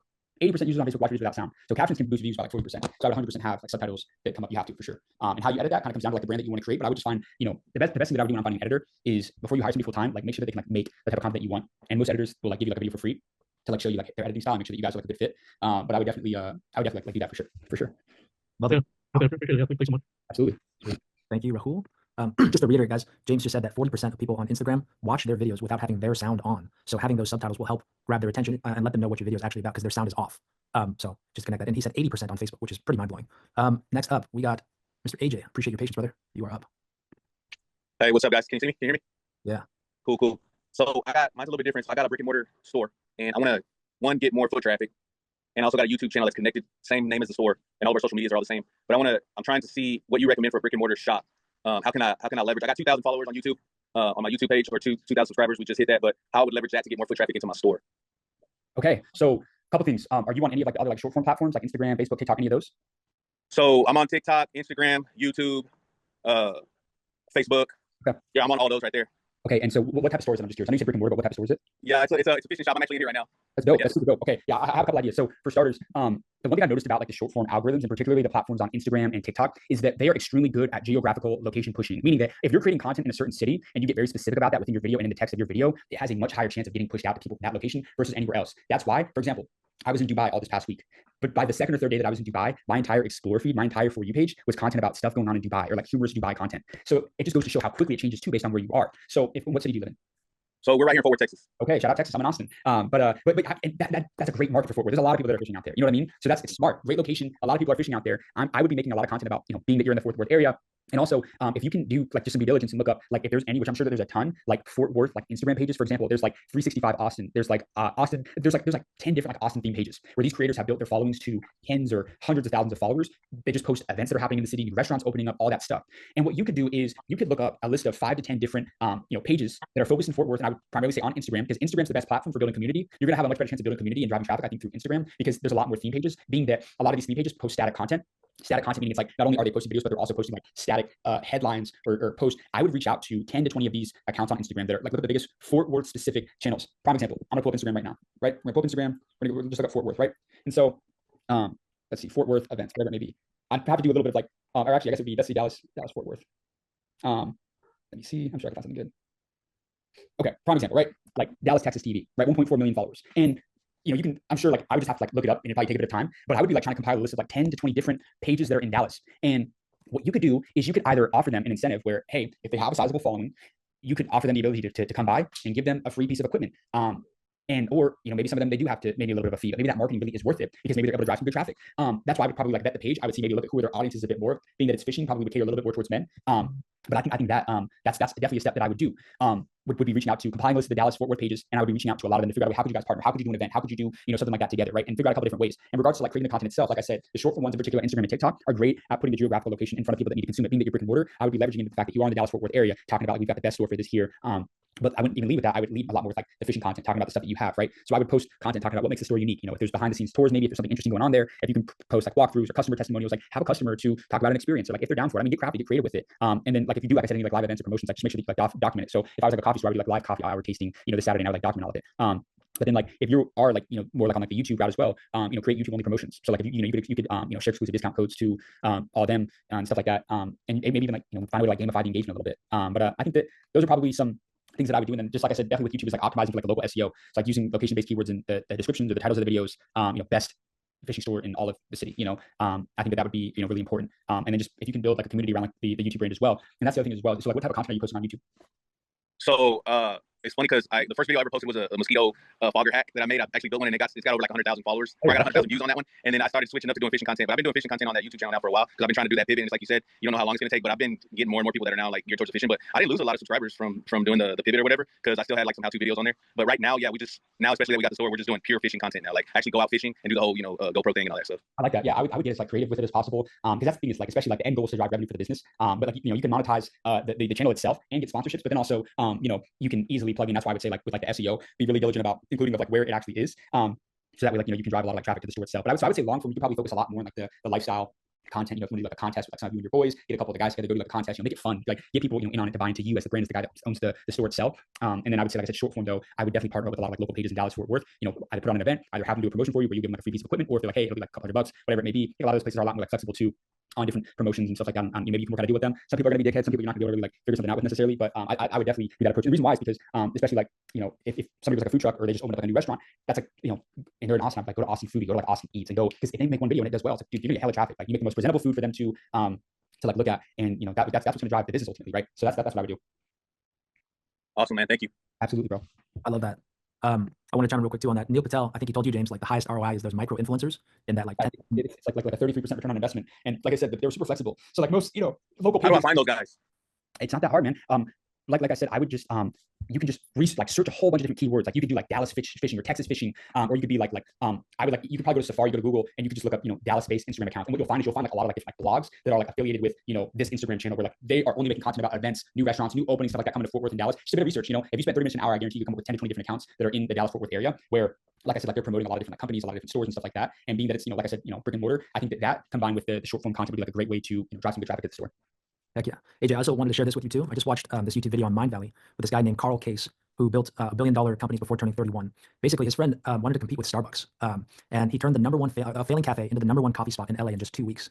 And how he did it was he basically printed out like a billboard that said, hey, if you come into our store, we're giving away like a free coffee for 1 year. If you just sign your name, you can be entered into this raffle to have free coffee for an entire year. Now that drove a whole ton of traffic to his store. A lot of people signed up for this sweepstake. They put in their name and they put in their email and they put in their number. And then this guy leveraged those numbers and emails to get testimonials. Within 2 weeks, he had over 1,000 5-star testimonials on his coffee shop, driving it to the number one in all of LA, destroying Starbucks. And he set up a system where the 5-star reviews, if it was a 5-star, it would drive the person directly to their Google reviews, so they could leave a 5-star review on Google. And then 4 and under reviews just stayed within the email system that he set up. So dude, if you can find a way to do that, I would put together, I could try, and I would love to get James' feedback on this too. You could put together something on social media. I love it. And just say like, hey guys, we're running a sweepstake. If you come to the shop today or within the next week and just sign up for the sweepstake, you have the chance to win free fishing gear for a year with like 2 rods, blah, blah, blah, blah, blah, blah. And dude, you get a whole bunch of numbers, get a bunch of emails, outreach to them, ask them about their experience at the store, collect those testimonials, and then dude, you'll be like the number 1 rated on Google. Carl Case, this guy just crushed it on this, so I thought I'd share that with you, but I wanted to get James' feedback too, because I'm not an expert. I just saw that. I was very impressed with that tactic. Yeah. James, did you hear that? I didn't, bro. I was in the bathroom. I didn't hear. That's my bad, bro. I thought you were just responding to him. Sorry about that. Oh, no worries, bro. Basically, this guy, Carl Case, he turned a failing coffee shop in LA into the number 1 coffee shop in 2 weeks. He printed out this billboard and said, hey, if you guys come to the store, sign up for the sweepstake, you could win free coffee for 1 year. And in getting that sweepstake, they have to share their email and their number. And then Carl reached out to those people and collected reviews. And within like a week or 2 weeks, bro, he had over 1,000 5-star Google reviews for this coffee shop. And he set up a system where if it was a 5-star review, it drove them to their Google Maps page. They could leave a review directly there. If it was 4 and under, it stayed within the email system. And I was thinking that AJ could run something like that for his fishing company. Like, hey, win, like you can make a short form video. Hey guys, if you drop by within the next week and sign up for our sweepstake, you could win free fishing gear for 1 year, including like 2 rods, 5 boxes of tackle, whenever, and just come. And then he collects like hundreds or thousands of emails and phone numbers, and then reaches out and then gets those testimonials. And then he's yeah, I mean, you know, it doesn't have to be for a year. You know what I mean? Like it could literally be like, you know, they get like a crazy like bundle for free, and like even that's probably going to drive a good amount of like traffic as well. Being that it's like a coffee shop, they can probably, you know, afford to do, you know, free coffee for a person or however many people per year. But I think that's great. I love that. I think that was well said, Kai. I like that. Let's go. Thank you. All right. Next up, we got Micah. Micah, welcome up. Micah is our awesome member. Micah, go ahead. Yes, thank you. Thanks for the opportunity to ask and for the input. I really appreciate. Yes, I wanted to ask when I'm about to starting a brand and like still working on the positioning and not so clear about the target, about the how do you say, the group to reach. Would you suggest to focus first on really sharpen this target avatar, or would you like still building a social audience and looking for growth on Instagram, for example? Yes. Or would you say, okay, first get clear what you want to do and what to offer, and then afterwards become visible? Okay, great question. Seriously, I would say first thing that I would say is I would sharpen your target avatar first, but I wouldn't wait too long. So why? Because like building a social audience without a clear target can lead to like unfocused content that does attract the wrong audience, and that makes it harder to monetize later. So how would I start defining your avatar right now? Would be what specific problems will your brand solve and for who? What aspirations or desires does my ideal audience have? And then also like what age, location, job, lifestyle would, you know, the people in your, you know, ideal avatar likely have. And, you know, you can test narrow niches. So you can start with 1 to 2 target groups that you think would be the most interested in your brand, and you can refine it as you grow. That's what a lot of people do. So you start with, you know, 1 or 2 different kind of groups you think would be the most interested, and you kind of can tweak things and pivot a little bit as you grow. So the next thing would be you want to build the social audience while you test and you learn. So I would say like content first, and you can perfect it later. So again, start posting content that is, you know, aligned with your, you know, best guess of your target audience, the needs and desires that they have, and also what you want to post, and you'll gain those insights as you go. So like just as an example, if you are selling fitness gear, but you know you don't know your exact avatar, you could post content for beginners as well as experienced athletes, but you can kind of like monitor like which audience does engage more. And so, you know, I would start, like I said, on all platforms, but then you can kind of like, you know, beyond that, once you kind of start getting an idea, then you can, you know, build the engaged audience based on, you know, focusing on, you know, like the value, right? So again, you want to be giving educational tips, entertaining content, relatable content, inspirational stuff within the niche. Even if the target isn't necessarily fully defined yet, like just offer value. Like that's like one of the biggest things that you can do. And then again, like just refining the target audience through engagement. So like just watch what works, like which content's getting the most engagement. So if, you know, posts are targeting young professionals, outperform those into students, then lean into that group, right? So a little bit of it's gonna be testing, finding that, but I wouldn't like procrastinate or hesitate to like start making content. I would have a good idea of the avatar and maybe what a potential group or alternative one looks like. And then you can always like pivot along the way. But position yourself by, you know, defining your brand voice, right? So even if your audience isn't fully established yet, you know, or fully defined yet, you can, you know, establish, you know, your tone, the values, right? What does your brand stand for? Whether it's, you know, self-improvement, whether it's luxury, sustainability, whatever it may be. And then the tone, are you going to be professional? Are you going to be casual? Are you going to be humorous? Are you going to be motivational? Whatever it may be. So I think that those are like a couple of different things that I would like focus on. Does that kind of make sense? Makes sense, yeah. Okay, cool. Okay. Yeah, that's helpful. Thank you. Absolutely. Alrighty, awesome. Thank you so much, Micah. Let's see what we got next. Thank you so much. We got Benaya. Hey, what's up, James? I appreciate you doing this, man. I just had a very quick question. I'm starting a sports channel for YouTube, and so I was watching you guys' videos, and I just had a question about them. So, how much film do you guys need in total for your video before cutting it down to the 15 to 30 minute mark that you guys usually keep your videos at? Like, how much film is enough? And then also, what determines what makes like the final cut of your videos on YouTube? Like, is it the value that the person's giving, or is it more so how entertaining they are, like how viral what they're saying can be? Great question, bro. You said that you're going to be doing sports content. Is it going to be highlights? Is it going to be interviews with that sport events? What exactly? So it can be a mixture of a bunch of things. Like it's going to be mostly on basketball and football, but it's going to be mostly like me and my friends playing basketball, talking about basketball, talking to other fans about basketball, giving their takes and stuff. So it's really like I don't know how much film we're going to need, because you were talking about earlier you wanted it to be 8 minutes long, the YouTube video, to get that extra ad revenue. So like how much time do I need to film before I cut it down to that? So we're like, okay, this is enough we can work with. And then the second part was like, do I just post I know it's going to be viral? Like let's say someone gets a bad take, you know, about the NBA or something like that. I know that it's not right, but I know if I post it, everyone's going to argue in the comments. And so do I post that stuff, or is it like should I focus more on the value that the person is giving? What was the last part you said? I'm sorry. Like how viral the clip can be. Like, do you focus when you are posting for your YouTube channel? Like, are you looking at, okay, I know this person said something, this clip can go viral, or is it more so what they're saying, like the value that I want to post the value? Great questions all around. Okay, so for starters, so the amount of content that I get, it depends. I will literally go film. Let's just take, for example, if I'm doing a video titled "Asking Los Angeles Billionaires How They Got Rich," where typically, if you've seen my YouTube videos before, it's about 3 to 4 interviews with, you've got intro, you've got post snippets, you've got an ad integration either for a company or for a community, then you have an outro. So that video would take me typically 2 days to film, 2 to 3 days, depending on the volume of people that are out and the just amount of quality content that I get. A lot of people don't realize this, but I would say for every 1, maybe every 2 out of 10 interviews that I actually do, I post. So like I post maybe 20% of the interviews that I'm actually doing, meaning that in order to get 4 great interviews, I have to interview like 20 people, 15 to 20 people in order for me to get a usable interview, which can definitely take a lot longer than a day or 2. Sometimes it takes 3 days, depending on what city I'm in. If I'm in a great city where there's great foot traffic and there's an opportunity to like create a lot of like really good content, then I can get it done in a day. It really does depend on all that stuff. And I would say this can be applied to any niche, being that like if you're able to get like a substantial amount of like content, where you guys that are like balling, you guys are going back and forth, it's like a good game, it's good runs, and like you're getting like a lot of it that's done well. And what I would do too is I would go like really study genuinely. I would go study like the top like basketball or sports YouTubers. Like, I'm trying to think about the one guy's name. Do you remember Cam Wilder was one of the guys? Yeah. Like, so I know he's somewhat controversial. I like his content, but he crushes it. But if you go watch these guys' videos, it's engaging from start to finish. Like, you are genuinely like bought into him and the stuff that he's going to do. And now that he has the ability to like collaborate with, big streamers or big athletes, it's made it like a lot more fun to watch. So how much content you need to defend, it depends. I'll say this as well. If it's not a 10 out of 10, I cut it from a video. Meaning, and let me say this as well. I brought up the thing earlier about being like 8 minutes. Yes, you can make some extra money off of like the mid-roll ads. However, I'm willing to cut out, I'm willing to post a 6-minute video if I don't have 8 minutes of great content. So don't just force it. Oh, it has to be 8 minutes. It has to be this long. Like, not. If you have a great 5-minute video where every part of it is 10 out of 10, then just do that. If you have enough content to make 12 minutes worth of content, then do that. For example, the most recent video I posted was 16 minutes long. But that was a total of, those were 4 20-minute interviews, which was 40 minutes plus, the snippets, the intros and outros. It's probably about 45 minutes worth of content that I cut down to 16 minutes. So I kind of determined that by going through all the individuals individually and telling my editor, I want these questions in this order, cut out everything else. And then we're going to transition into the post snippet, then to the next interview. And if there's any other B-roll or any other snippets where I'm like, storytelling. Because that's the biggest thing with YouTube that I tell anybody. Like, you need to get really good at storytelling. So if you're with your boys, you guys are playing, you guys are, you're documenting, you're showing you guys playing ball, whatever. Like, you need to like tell a story from like start to finish, because that's going to, again, get way more people bought into you, and it's going to help a lot with retention. So I would say, be great at storytelling. I would say don't focus on a certain length on what the video has to be. Yes, once you're monetized, if your videos are over 8 minutes, you can make, a bit more money, sure. But like, to me, I'd rather have a video that was 6 minutes that got 500,000 views versus a video that was 10 minutes that maybe can make more money, but that video only gets 100,000 views. Like, I prioritize growth over money. That's with anything. Like, I would rather have a video get significantly more views that did provide value than a video that has a higher earning potential, because I prioritize the growth, like way over the money. So I brought that up, being that, like, yeah, if you have the ability to make a video, longer than 8 minutes, yes, you can get access to those mid-rolls, which can double the earning potential on YouTube. However, like I said, prioritize growth over everything. And whenever you're making your videos, you're putting it together, whether it's you or you have a team editing it, I would get really like focused on like cutting out all the fluff, man. That's the biggest thing with YouTube, is that people, they just put a lot of bullshit in there, bro. Like, a lot of fluff. Like, you gotta cut out all the fluff. That's the biggest thing. Like, the reason why we're so successful on short form as well is our ability to cut down a 10-minute interview into the most, actionable, value-given, wholesome minute to minute and a half long video that we possibly can. But the biggest thing is, it's like, I'm immediately able to just start shredding off the minutes of the interview if the person I'm interviewing is like giving me answers. But it's like questions that, or the answers that they're giving me are like kind of like broader, generic. I like to just put all the gems, put all the sound bites, put all the interesting stuff in. But just remember that, like, because this can be applied to your niche as well. This can be applied if you're doing a podcast and you're making podcast clips. Like, cut out the BS. Like, you want to be having all the sharp sound bites, all the sharp explanations, all the actionable advice, all the things where like your audience can get like a significant amount of like value, education from. So that's kind of what I would say, bro.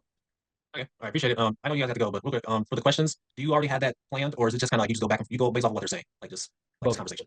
Both, bro. Yeah. Just because like a lot of the times, like for example, like I'll be interviewing you guys have seen Shark Tank. You guys know Barbara Cochran, or her name is, she's like the older white lady from Shark Tank. Like, we're interviewing her on February 5th in New York City. So like, I'll do my research on her and I'll go in there with a set of like, 5 to 10 questions. However, with any interview that I've ever done, if they give me a piece of advice that's talking about something that had nothing to do with my question set, my follow-up question is going to be about that. And we're going to dig deep, we're going to go specific. So it's important to have like a set of, in any interview that you do or any sort of question asking, it's great to have like a preset of like some questions that you can ask across the board. But it's really great if you can come up with a variety of, or you on the spot are able to innovate in the conversation and be very conversational, because that content's just going to be a lot better anyways. Okay, I appreciate it, man. So be conversational, ask questions based on the answers that you're given, but also like if you can give great questions or really engaging ways to like open up a video, I think that's really important. All right, thank you, man. Absolutely, bro. Heck yeah. Yeah, another thing that James does super well too is in asking his next question, you also demonstrate your expertise in the subject matter, which, dude, every time you ask it like an authority demonstrating question, like I could see the person that you're interviewing just start smiling, start getting into the interview, like, oh, this guy actually knows some shit. Like I can actually talk to him about it. So yeah, love that. Next up, we got Miss Soraya. What is up, Soraya? What do you got for James? James, so you know that I'm starting this podcast and I set up like a business page on Facebook, because that's the only platform I'm allowed to use at the minute, and on YouTube. And the question is, should I or can I keep my personal account just as personal with like my things that I like, gardening and my pets and stuff, or should I make that more relatable to my channel? I would have 2 different channels. I wouldn't intertwine the 2 of them. So if you want to have Soraya, your own personal page that's relevant to you, your pets, your family, your travel, all that stuff, have that page be your own brand. And then you're going to have, a page dedicated to like the name of your podcast, where you're going to be posting like all the clips on there, all the different videos promoting that podcast, the longer form vision on YouTube. And so that's what I would do. I would definitely have 2 separate accounts. I wouldn't intertwine the 2 of them, because it'd be like, our channel, The School of Hard Knocks. If I just started posting videos of me, swimming at the beach, like, people would like. Oh no, I mean, like, so I went on your School of Hard Knocks one and then looked at your personal one to see how you've done it, but noticed that your pictures were with your guests, not like pictures of your ma, Oh, so in that instance, sure. If it's like your personal page where it's like not dedicated to like posting the videos, like I post pictures with a lot of the people that I interview, but that's just my like personal page. So like I keep Hard Knocks separate from my personal, but my personal will still, I guess you could say, slightly intertwined. Like I don't post any videos on there, but like I will post, pictures like with, for example, like posting pictures with Shaq or with, just some of like the people that we like interviewed and done stuff with Gary Vee and all that stuff. And all that. Show your friends, your personal friends. Sure. But on that same one, I'll also, like I posted pictures where I was like traveling to Dubai or, going on a trip to the Virgin Islands, whatever it may be. So like I would definitely intertwine the 2 of those. It doesn't hurt. And also too, like it gives people the ability to kind of like showcase what you're up to, not just in your like personal life, but hey, you started this new venture, you started a podcast, you're showing, a picture with the people that you're interviewing, and you can do a little plug as well. So go watch the full video out now. It's there, and that doesn't hurt at all. Okay, cool. And how old are you again, James? 22. When I interviewed 21 people, would you either be the 22nd? Absolutely. For real? Cool, thank you. That's it. I just didn't want to, I just thought, should I start posting pictures of the veg that have grown on my personal page? You're good. You're good. Thank you, Soraya. Thank you. Yeah. Next up, we got Gvaduva. Sorry if I butchered your name, bro. Yeah, you're cool. Gaius Vaduva. Thanks for what you guys are doing. Good job, both of you, for sticking it out. It's a marathon. So I have an insurance agency, and we serve the bilingual communities throughout the United States. We auto, home, business insurance, and we don't have a social media presence. We have over 10,000 emails in our database of clients and prospects of various different language groups. So give me a little bit of wisdom in terms of what social content would I want to create to offer value to my prospective clients. And you got muted. Yeah, you muted yourself, bro. Sorry about that. What social content would I want to create to add value to my clients and prospective clients? And then would I want to create a faceless YouTube channel because I don't speak all those languages? What would you advise me to do? What type of insurance is it? Auto, home, business. Those are the main lines. Okay, yeah. So the biggest thing is with insurance is that it can be slightly tough, being that it is kind of, I guess some people could consider it like more like a boring business, right? Oh, it's a very boring business. That's what I love about it. Absolutely, absolutely. So there's a couple different ways that I would go about this. So number one, obviously I would do like a lot of like educational content. So stuff that answers like common insurance questions, that demystifies like complex like topics. So but it helps build trust. It helps build trust and attract like prospective clients per se. So like if I was doing content for like auto insurance, I'd do stuff like, here are 5 things that people forget when buying auto insurance, or what to do after a car accident to file a claim. Home insurance, how to protect your home from a natural disaster, like leading to things that are like trending as well. It's like people that are making content right now about insurance and like the LA wildfire are probably going super viral. And I'm not saying like you want to like use like a natural disaster, but like genuinely it's like things that's like going on in the world that's like trending is going to enable like your content to like pick up a lot faster than anything else, right? And so business insurance would be like why every small business owner needs liability insurance, right? And just like talking about like all of the different things that you can do. So I would say provide quick digestible information about all the different things that you can do, and also talk about if you can like certain like client stories or testimonials, wins that you've had, crazy like cases or something like that. And I think that's kind of like where I would go. It's interesting. We have like a content agency, and for a while we were working with an insurance broker out in Kansas City. They do pretty well. They do like $30 to $40 million a year. And who's the broker, if I may ask? Yeah, it was who was it? Virtus. Yeah, okay. Virtus. But honestly, let me see what I can do here. Let me see if I can find this real quick. Where are you based? We're based in Cleveland, Ohio, but we write all across the country, pretty much 28 states. Okay. Now our specialty is we focus on the bilingual communities. Yeah. So would you? I mean, right? Our long-term dream is to serve 25 different language groups. Would I? And that was the second question. Is it a faceless YouTube channel? So there's actually platforms. I'll have to like find the name of it. But you can actually like partner up with certain people where they will completely like dub all of your channels to where, okay, if you make the content in English, you could do the route of like going like the faceless model and doing having it like dubbed in like certain audios. You can do that. But I know that there's actually like platforms where you can have people that will either like partner up with you, or that you'll have to like pay for them to dub and automate the videos in like whatever language that may be. So is your widest like audience, is it Spanish speaking people? Is it English, or what is it? For right now, Romanian speakers, Russian speakers, Ukrainian speakers, Albanian speakers, and then we want to add more language groups. Okay, so then that's probably your best bet then, is to have, you could do it in one, whatever the most prominent one is, and then you could either have it, transcribed and have the subtitles put on in that other language, or you could go the route of automating it where you have like an actual like, video with subtitles where the person is like saying the different information. But the biggest thing is again, like you said, like insurance is like a super boring business. I think it's funny, like the gentleman who was my client, he used to say that like, whenever you're at like a get together and you're at like a get together like a ball, and you mention you're like in the insurance business, people just like stop talking to you. Oh yeah. I know how like immensely successful a lot of people in that business are. I mean, it's a great business. The other thing that we were advised is talk about anything else except insurance in your content. Absolutely, and that's the biggest thing is, do you have a lot of like agents that are at the office? Like, so I would be trying to like make with other people there like a personality as well. Like I know it may be kind of like difficult, but if you have like 2 or 3 people that are in the office that you can kind of like make, but yourself and some of the other like managing partners or whatever it may be, I would try and start having some of the people be like personalities, like genuinely, because it is hard to like scale insurance content. It is. I'm not gonna lie to you. We've had a couple videos go viral doing it before, but again, I think probably most of those videos were literally not making content about insurance, right? Because granted, like you can insurance is, I think, more SEO friendly, meaning it's something that people like search up continuously because people always need insurance, right? So that's good in itself, that it is evergreen to some degree, especially for like YouTube. But I would say for like the short form, I would be trying to make like yourself and a couple other people like granted as like the faces, but also like showcases your guys like personality and stuff like that. Like you could be a bit of it can be educational, but like be like controversial with it as well. Like I said, like I would leverage like things that are like happening in the world that maybe aren't like great, but leverage it in a way in which you can like talk about how you would have had a solution to that. So like talk about like all the people in LA that didn't have such and such, and like what happened to them, and like, but there's constantly events that are going on which that I would like lean into. There's constantly things that are like happening in the world or local with like people that they got effed over because they weren't properly insured. So like if you can again like lean into that and those like struggles, and like it's gonna like make it a lot easier for people to kind of like gravitate towards your content. And then thank you for that. And the different languages, you're saying that I could dub myself, or try to get different personalities, because obviously we want to be as authentic as possible to the various language groups. Get different personalities that would speak that language, and then they recreate that video in their language. Absolutely. So again, what you could do is for the bilingual content, you could just have the post like translated either like through like AI, to where like you could be the one doing it for like the main, like you said, it's like the Romanians, like I would have you or whatever, like the people making content, like I would have you guys do it to like go after that main subset, that main demographic, that main audience who are your guys' customers. But then you can what was I gonna say? You can then kind of like shift, or you can transcribe it. You can put captions on it that align with like for like the other like languages, and that way you can go to like the different demographics of people, or like the different language barriers. That way you don't have to worry about the barriers, but you can have like other channels or like sub channels where like it's your brokerage for Russia, your brokerage for this language, so that way you have like all the different ones. Okay, thank you, appreciate that. Of course. That also real quick, Sky D said partially why Mr. Beast is so popular is that he dubs his videos in many languages, and he will get famous voice actors to do it and use them for all his videos, so it's consistent. Cool. Yeah, it's just what Neil Patel talked about in the call last week, is he was saying about like the globalization of content. Like he's like the first thing that he would do is like dude, if you've crushed it in one market with one niche, it's like, go ahead and have somebody that's able to have that content transcribed and put into like other languages for people to understand. Absolutely. And fun fact for all you guys, I was actually in China until very recently, and I saw School of Hard Knocks content on Chinese platforms, just crushing it. It wasn't you guys, because they just did it without permission, but I think the team has been in contact with them. There's going to be a Hard Knocks Chinese, right, James? Or already like 100,000 followers. Crazy. Is the content in Chinese? No, it's all English. All English, but it's just yes. Let me show you. They've added Chinese subtitles to it. So I see. Yes. It's literally like a. So you want to consider dubbing James? They did. Oh, they already did. Okay. It's like the Chinese in there. So it's like that, but like even like all like the captions are Chinese. So yeah, cool, very cool. Absolutely. Heck yeah. Alrighty. I don't know why the order got mixed up. I think next up we had Sam. Sam, come on, brother. Thanks for your patience, man. Sir. Hey everyone. What's Sam? And hey James, pleasure to meet you, man. Good to meet you, brother. And, I was want to ask a few questions about personal branding, right? Okay. So I'm currently a young entrepreneur and I'm working on creating my personal brand. And I was wondering what content or approach should I take to creating my personal brand when I do. Okay. Is there anything is there anything in specific that you are passionate about? Because personal brand is a wide spectrum. Like what type of content you want to be making? Like is it for the ability to leverage it to build a business, or what exactly would be your goal in building a personal brand? So the business model that I'm approaching is scaling people's businesses with my personal brand, and I was wanting to show everyone my journey while showing them how I succeed in what I do, while keeping things motivational and educating people with knowledge that can help them succeed in anything that they're doing. Okay, cool. Makes a lot of sense. For starters, there's a lot of creators that have done this really well. And in particular, the first one that comes to mind is Lucas Pachter. I believe his Instagram is Squid Pachter. Kai, are you able to share your Instagram real quick? I want to pull up his account just to kind of show you an idea. If you can pull up Instagram, share your screen. 100%, bro. Yeah, or actually TikTok. I'm sorry, go to TikTok. Go to TikTok. TikTok. What's his name? Lucas Lukas Pachter, Paktar. Okay. All right. Okay. Go to search and look up. You are in a different language, brother. I am. Lucas Pachter, like that. Yeah, let me see. I can tell you what it is. Yes, Squid Pachter. That's it. Yep. Okay. So real quick, before we even go into this right here, I want to explain to him real quick. So what this guy does, go up to the top of his profile. So what this guy does is he does an exceptional job of he has documented his like entire process of going from broke college student to actually like building a company, of showing all of the ins and outs of what that process has been like, the times where he's lost money, the times where he's missed out on certain events, and really he's just been like super transparent on on everything. So let's just kind of like go through like a couple of these videos. Scroll down. I'll take you into okay. Go up to that one right there. I gave away 10% of my company.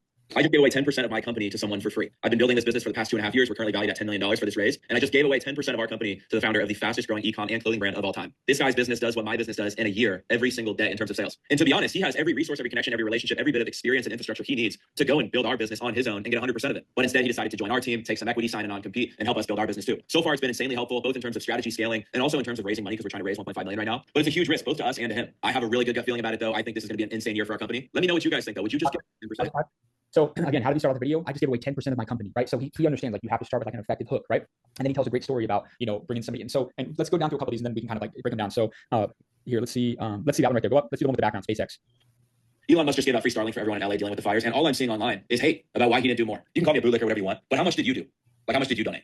Who did you give free internet to? How many other billionaires, politicians, celebrities are not doing anything to help people, but they don't have to deal with getting shit because their name isn't out there? You're damned if you do, you're damned if you don't. It's crazy to me to think that had he not helped people by giving away free internet service, people won't be shitting on him right now. That is crazy to me. That is the equivalent of someone who's very wealthy going up, giving a homeless person $5, and then you, who didn't donate anything, telling him, well, why didn't you give him more? And the reason I bring this up is not even to talk about how Elon Musk is so great. The reason I bring this up is that if you shit on people. Okay, we'll do one more. Let me just see.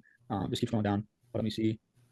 Let's see the one next to it. Failure versus missing out. Okay. The feeling of missing out on something is so much worse than the feeling of losing. Like I get it, rejection, failure, losing, it all blows. But there's nothing worse really than watching that stock that you should have bought start taking off, or like not wanting to go up and ask that girl out because you think she's too hot for you, she's too popular. But then a couple weeks later, she's dating some boner, and you ask her about it. And she's like, well, yeah, no one ever came up and talked to me. He was the first one. He was the only one that was willing to come say hi and ask me out. And it happens all the time. You only need to get it right once. That's the phrase that you should. You're good, bro. You're good. So the reason why I want to pull him up is I think he does a really great job at overall building a personal brand. And you mentioned that you are in the process of like starting or building a company. But what he does is that I showed that first video about him talking about giving away 10% of his company. He's posted videos talking about how he lost $50,000 and having to take out a loan and all that stuff. But by him creating that transparency, it allows people to see the authentic side of him and being more relatable. So that's number one off the bat. The content that you make, you want to be like really authentic, be super relatable. People much rather prefer authenticity than like perfection. I think it's like 59% of Gen Z users prefer relatable content. So the more that you kind of like come across that crowd and you can be relatable with the stuff that you make, it very important. And your brand, I think the best personal branding advice was actually from a gentleman named Dan Henry. And he said that when you're building a brand, who has the best personal brands? Superheroes. Because every superhero, they have a list of things that they fundamentally stand for and against. So you need to kind of like have that list down of certain things that you fundamentally stand for. I am for this, I'm against this. And there's no middle line. So for example, when he made that video about Elon Musk, he picked his side and he ran with it. And he was not afraid to be a little bit controversial. That's another thing too that I would say. Authenticity is great, but don't be afraid to be controversial and have your opinion with your chest out. Because at the end of the day, like if you try and like play the line and be all soft and all that, like you're not going to appeal to like an audience. Controversy is not a bad thing. Like when you're creating content, obviously have it well thought out, have it means something to you. But I would definitely say I think authenticity is important. I think controversy is not a bad thing. I think when you're building that personal brand, like he made the video about Elon Musk, but what is he doing? He's leveraging an authority figure to make content about. Elon Musk is always trending. Elon Musk is one of the most famous people in the world. So him making a content about that and how people were shitting on Elon Musk, he's able to leverage that for his ability to like make a reaction video too. So I think that's important, and but he also gives his perspective on, like, he talked about failure versus missing out. He talked about FOMO. So I think that just be I think especially when you're building a personal brand, it's okay to be a little bit outside of just one niche. Now, if you're making a brand for the purposes of like to one day like maybe like launch like a community, right? For example, like our brand is so consistent, so it's the same thing over and over again. Obviously, with different people with different concepts and stuff like that, but it's very replicable. But I think if you're building a personal brand for the purposes of like just trying to attract people to follow you for you, I think that it's okay to be a little bit dispersed in like the type of content that you're making, and that'll help you appeal to like a wide audience of different people. All right, Sam, good? Oh yeah, cut out for a second. All right, cool. Appreciate you, brother. All right, man. Thank you very much for that. All right. Absolutely, bro. Yeah, amazing, man. Cool. Next up, we got Aisha, and then we're gonna finish up with Caroline. So, Aisha, welcome up. Yeah, thank you. I was wondering, my question was more about, well, sorry for the noise, those are my neighbors.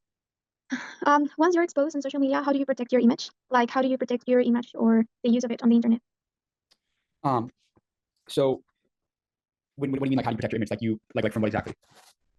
Like, for example, lately I've seen how people use AI, like IA or I, to create like totally different scripts of what people had said like in the past. I saw a video where they used the voice of Brian Tracy for saying things like makes no sense with the things he talked on his speeches. So I was wondering, how do you protect yourself from this, or maybe from brands that want to use your videos to promote their products and all that stuff?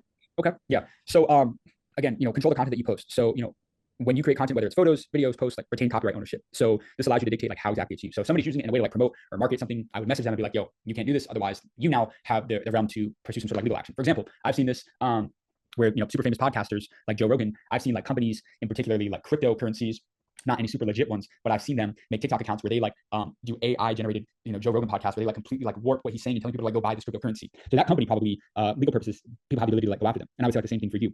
And if I ever saw like an account that was like using our stuff to like promote, I'll be honest, like, it's at such a large scale now, and we really can't control it because there's like thousands of accounts that take our content and just repurpose it on their platform.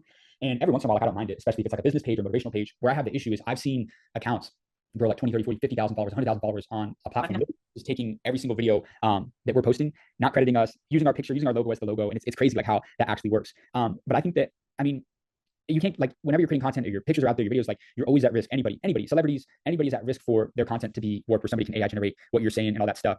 That's why I think watermarking is smart. So like on all of our videos, we have like our little logo on the bottom right. But in terms of like legal protections, like you can, I'm pretty sure, register your content. Like if you are really worried about it, you can register your content and your brand name as trademarks or copyrights, where it's applicable. So like you can have legal protection for your any like of your intellectual property, and it gives you the legal standing to take action if any of your content is misused. So that's something that if you are really worried about it, you can do that. Also model releases, or that's for like content, but also like pictures as well. But yeah, you could definitely take legal action like if you are really worried about that. But then, just make sure that your privacy settings are what you want. And then in regards to like management, like just monitor your brands. Like I would regularly search up your name, your brand online to see how it's being represented. Like if there's any negative content associated with it, and whatever it may be. I'm pretty sure you can set up like Google alerts or use social tools to keep track of mentions. So, and then try and respond to issues quickly if you can. But then all in all, I think as long as you're creating like a positive, like online presence and, but then just, limit, if you're worried about limit personal exposure. So, separate personal business accounts, right? That's why people say like keep your personal and professional profile separate. So that way you have more control of your image, how it's used in each context. And it ultimately like allows you to maintain, more privacy in your personal life, which is something like a lot of people like, they do like worry about, So, yeah. And then I would just say in regards to like, maintain like a clear brand identity. So like ensure that your presence aligns with the values and the image that you want to portray for yourself. So consistent messaging, tone, and identity across all your platforms. So yeah, that's what I would say. Thank you so much. Absolutely. Right. Awesome, guys. All right, last but not least, let's bring up Caroline to round us out. Caroline. Hi, James. Hi, Guy, and my fellow students here. So my question here, I have a YouTube channel, and I was wondering, like, what are some of potential blind spots or areas of improvement in my content strategy that would be contributing to the lack of growth, and how can I adjust my approach to better resonate my audience? I've been having a channel and I feel like it's not growing. Yeah. Are you cool if we pull up your YouTube channel? Sorry? Is it okay if we pull up your YouTube channel? Sure. Hi, if you could pull up the YouTube channel. Caro Suji. No, Caro, just Caro. Yeah. Yep. Is this it right? Yes. Yes. Okay. And so, are you making content about like YouTube monetization? Right now I don't have like a specific niche. I do mostly some motivation. Sorry about that. Okay. All right. So, okay. Can we play one of your recent videos real quick? Sure. Can I play one of the recent videos? I can't hear it. Is your volume on? Can you hear it? I can't hear it. These couple of days, I've been struggling. Has your heart been unsettled? So this week, like the last week and these couple of days, I've been struggling with things that I do not know. I'm getting angry. There are things that I look at myself and I see like I've not accomplished that I need to accomplish. Things that some of them I don't even have a way to do them, and I have been struggling, but I did not know. So this morning, as I was doing my Bible study, as I was reading, I read Philippians 4 verse 19 that says that God will provide according to His riches. So yeah, a couple things right off the bat. Number one, I would, if possible, are you filming off like an iPhone or what type of phone? No, it's Android S10. Okay, if you can start filming horizontal, I would definitely recommend doing that. YouTube videos, I would have them horizontal. I think that's like the first thing that I would do. Reason being, because I think like longer form videos, like this is like a great, like the vertical format is great if you were making like a YouTube short or like an Instagram reel. But being that it's long form, the first thing that I would do is I would immediately change to horizontal film. Okay, does that make sense? Horizontal. Yes. So I start horizontal. Second thing, if possible, I would again, you could do this super cheaply. You definitely want some like graphics and B-roll. So for example, you know, like when you like I thought what you did a really good job, what you executed on really well was when you talked about have you ever heard like your heartbeat, or you asked that like kind of like thought-provoking question that I thought was really good. So I continue to like double down on those. Whenever you open up a video, I think the more that you can like open up with like those like thought-provoking questions or like hooks or statistics, you know, something like that, I think that that's a great way to get people engaged into your content. Okay, so I would, like I said, yeah, thought-provoking hooks, and then you know, asking questions to start off videos is great. Horizontal, I would say if you can add graphics and B-roll, so like you're talking about, you know, the Bible study, have a picture of a Bible pop up, like stuff like that. I think is like little things that is going to be a lot better for like engagement and attention grabbing, because the more time you have graphics or B-roll pop up, whatever it may be, and that's why I would even say if you have the ability to, I would probably hire an editor to edit these videos, and you can just explain, hey, you know, and you know, if you're making a piece of content, chances are somebody's done a very similar video. And so what you can do is, you know, go watch the video, but you can kind of like share it to, you know, that potential editor that you use as an example for like what you would be looking for in it. Okay. So I would definitely say a bit more consistency with like the graphics, the B-rolls, again, film horizontally. And then I would also say like thumbnails. We need to be optimizing our thumbnails a bit better. Kai, I'm sorry, could you screen share one last time, brother? I'm sorry, I didn't need to end. I wanted to just like actually see like her titles and stuff like that. No worries. Okay. So, for your titles, right? Like, first of all, like anytime you like hashtags, that should not be in your title. That should be in your description. Okay. So all of your titles should just be like very straightforward. You know, they should be very like straightforward titles, but then they can also be kind of like crafty, right? So let's pull up an example. A friend of mine, he's done similar content to us. Look up Jordan Welch. Kai, I just as an example. Welch. Got it. Yeah. Yep, right there. So okay, so you go to his videos, right? So right, I'm just trying to like pull up an example of what I would do, right? Okay, stop there. So like if I started the YouTube channel in 2025, I do this, right? A thumbnail of him holding up his 1 million subscriber plaque. And then like just like look at all these, right? Like first of all, the thumbnails are super creative, but like top right, 11 life lessons from the young millionaire. The second row, getting rich is easy. Actually, like look at that thumbnail. Like look at how engaging that looks. I mean, all these. Keep scrolling down. Okay. My advice for people, young people who want to get rich, like they're just like super engaging and stuff like that. And I think that, you know, that's why a lot of these have done you know, really well. So go back to the channel. Go back to her channel, bro. So yeah, I mean, I would just say like, you know, I would, if you can, get a thumbnail editor and get a video editor, because those are like the two biggest areas that you can improve on, and then like the videos themselves. I think that if you have an editor, and also like the YouTube editor is going to be so helpful, because like if there's any like gaps in you talking in your videos, like they're going to be able to cut that. Because remember, pacing is also very important with YouTube. So the more that you have like your videos that are like pacing very, very well and very quickly, and there's no like rooms for gaps or anything like that, I think that that's going to be like super, super you know, helpful in what you're doing. Thank you about that. Awesome. Thank you, Caroline. Rosaline had her hand up. Just one last question, James. If that's cool, I'll read it for you, bro. I want to make money with YouTube channels when YouTube is not monetized in my country. How to cope / circumvent that? How big is your YouTube channel, if you can answer? Do you want to come up, Rosaline? I'm not sure why you put your hand down, but we can bring you up real quick. How big is your YouTube channel? How big is your YouTube channel then? Like okay, hello. Okay, I haven't started a YouTube channel. Actually, it's a project. I'm thinking about it. So if possible, if I can have a YouTube channel. But after information, YouTube is not monetized in my country. Where are you from? So I'm from West Africa, especially from Togo. Okay. And what is the purpose for creating the YouTube channel? Okay, I would like to have the content I would like to develop is inspirational video, like positive affirmation and so on and so forth. If I were you, are you on like Instagram? Are you on other platforms posting content as well? Not yet. I would be posting on those before YouTube. Reason being is like the production process on YouTube is a lot more complex, being that it's significantly longer videos, and the fact that you can't even get like monetized on YouTube, you have a much better chance of growing a following on like Instagram, TikTok, and all those platforms, to where you could potentially, you know, have a much better shot of like doing affiliate marketing or partnerships with other countries, and your pathway to monetization will be a lot faster. And you may be able to look and see if you are eligible for, or your country is eligible for monetization in the country in which you reside. So that's what I would do. I would start an Instagram channel and Facebook channel, and I would be putting that content on all platforms. And I would focus on, you know, posting the motivational content that you want to post. And then, you know, as you're starting to grow a following, you know, then you can start to, you know, leverage that to do other things, whether it's working with companies, whether it's, you know, building your own products at some point, whatever it may be. But I think that would be, I wouldn't focus on YouTube right now. I would do the other one, because it's way easier to grow doing short form content like Instagram and TikTok than it is YouTube. People don't realize YouTube is a long game. YouTube, like, it takes a while to, you know, I mean, granted, you know, you have one video that goes really viral, that can help a lot, but it is really a long game, and it's you know, it's possible to crack, but it's not easy. It's not an overnight thing. That's why, like, you know, the stuff that I'm saying about like the thumbnails and the intros, the way that you shoot the videos, the way that we keep them engaging, like that's also, trust me, like when we first started doing YouTube, like dude, we were sloppy. Pull up our YouTube channel and go down to the very bottom. And then you kind of see like what it kind of turned into. Sure. Okay. Thank you so much. Absolutely. But I guess it's for everybody. So if you go to the profile, go to the very bottom. So yeah, go to the very bottom. Like look at how chapped we look, bro. Like so this was 3 years ago, and look at our thumbnails now, right? And now go up to the top, go to the very top, and now like look at them, right? Like you can see like the evolution and just how much we grew. And now, like I mentioned to, I don't know if she's still on. I think it was Yvonne or I don't think she's here anymore. But anyways, I had mentioned to her, right, like the importance of like having a preview. Go ahead and click on one of these videos if you can. Not these. I don't know why. I can't look at these. If you go close to the top, you can probably pull up like I'll tell you which one to do. Let me see. Scroll down. Let me see. I guess you do the most recent one. Go ahead and do the one you bought. You just did. Excuse me, sir. Sir, question for you. Is this your yacht? Yeah. What line of business are you in active in UAE? Multiple companies. How many? What was the most amount of money that you've made a single year? I would say almost $5 billion. $5 billion. And for those that don't know, what industry did you decide to pursue a career in? I was the world's first billionaire from medical marijuana from cannabis. Actually, so you're a billionaire. That's what I'm saying. Is this your Rolls Royce? It is one of my Rolls Royce. So this is one of your Rolls Royces? How many Rolls Royces do you have? I have 6 Rolls Royces. What was the most amount of money that you've made a single year? $10 billion. Are you a billionaire? You're a billionaire. Yeah. How can somebody own a yacht in today's world? Hold up. Yeah, play it.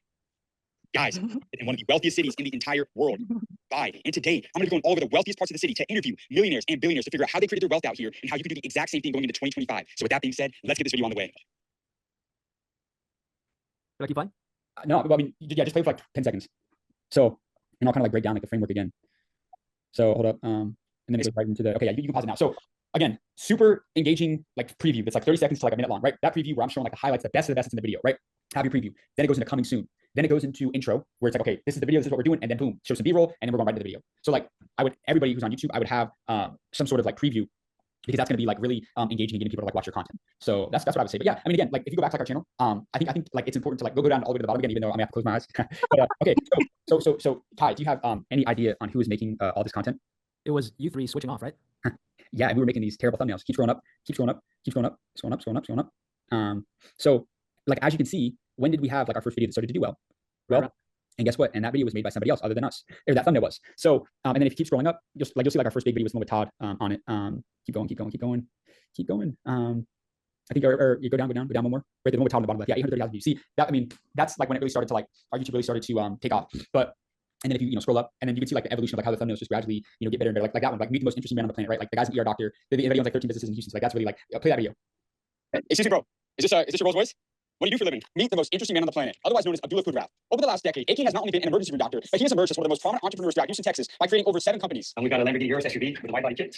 Over here you see a red Ferrari 458, naturally aspirated. This is definitely my childhood dream car. This is the Lamborghini Diablo. I sat down with him to figure out how he was able to build multiple 8-figure businesses, all while being able to save lives on a weekly basis. The first time I felt like I needed to go from being a doctor to a businessman was actually when I was doing a medical trip in East Africa. I realized it's just one person, as one doctor with a medical bag, I could really scratch the surface of any real problem. But I realized if I could learn how to build institutions and understand operations, I can build entities that last a lot longer than I can last. AK revealed to me some of the most fascinating lessons that he's learned from being a doctor for some of the wealthiest people in the entire world. People don't care about anything when their health is on the line. And that's actually really important because we can really get caught up in our pursuit for business and money. Millions of dollars, and they just struck it big and millions are coming in. And they're telling me, now doc, that means nothing to me. I wish I could just have my belly back to scratch stomach cancer. Because I trade it all if I can have my belly back. In this interview, you will learn from one of the most successful entrepreneurs throughout the entire country how to find success and create wealth no matter what industry you are in. What's going on, everyone? Welcome back to another episode of 10 Questions with a Millionaire. I'm James, and I'm out in Houston, Texas with a very special guest. We're here with AK today, who's an ER doctor, but he's not just an ER doctor, he's also a serial entrepreneur, owns and has been building tons of businesses over the last numerous years out in Houston, Texas. So could you give a little bit of an introduction, a background on yourself, where you started and kind of what you're doing today? Because I will say you're probably one of the most interesting persons.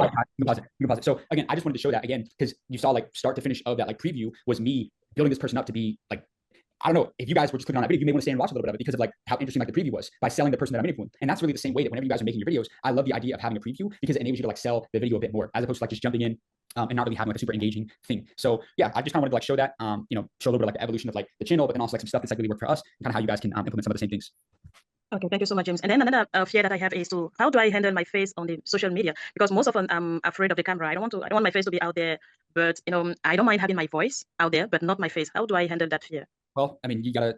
I really don't know what to tell you other than like, I would recommend like starting to like get comfortable revealing yourself. I know it's not easy. Maybe it doesn't seem that way. But if you are serious about wanting to grow and build a brand, especially a business, right? Like if you want to talk about like marketing a product or you want to get a partnership with a company, whatever it may be, you are so much more likely to land that partnership, to land that deal, or and to sell that product if you are the one, if people can attach it to a face, right? It's way harder to push something if you are, because then otherwise, what are you gonna post? If it's just a voiceover, you could do the YouTube automation. But I don't think people realize like it's actually really expensive to start because you have to pay for, getting all the B-roll, you have to pay for getting the editors to do it. So, versus like if you're able to even just like sit in front of the camera and talk to it, well, there's no cost to do that. You can start from day one. So I would say, I mean, look, you need to just get serious with yourself about, hey, what do I want to do? How can I change? I think somebody just put a link in the chat.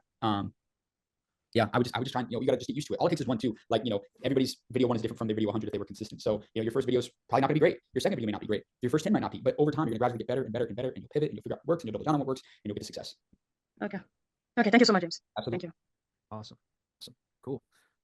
Dude, James, I loved that each of the questions and the answers went to the next one. That was the smoothest one in the Dubai one, bro. Like just the scene changes with the questions, bro. That was super smooth. But what that does too is like, for example, like the guy that made 5 billion, like I asked him, what did you, for those who don't know, what industry did you pursue a career in? And it cuts to the other guy answering, but then he doesn't even say what he does. So then that creates that like curiosity for the people watching. It's like, damn, I gotta watch until, and he's the last guy in the video. So like people are gonna like want to watch and wait to see what he has to say, It was phenomenal, dude. Very intentionally designed. Awesome, awesome.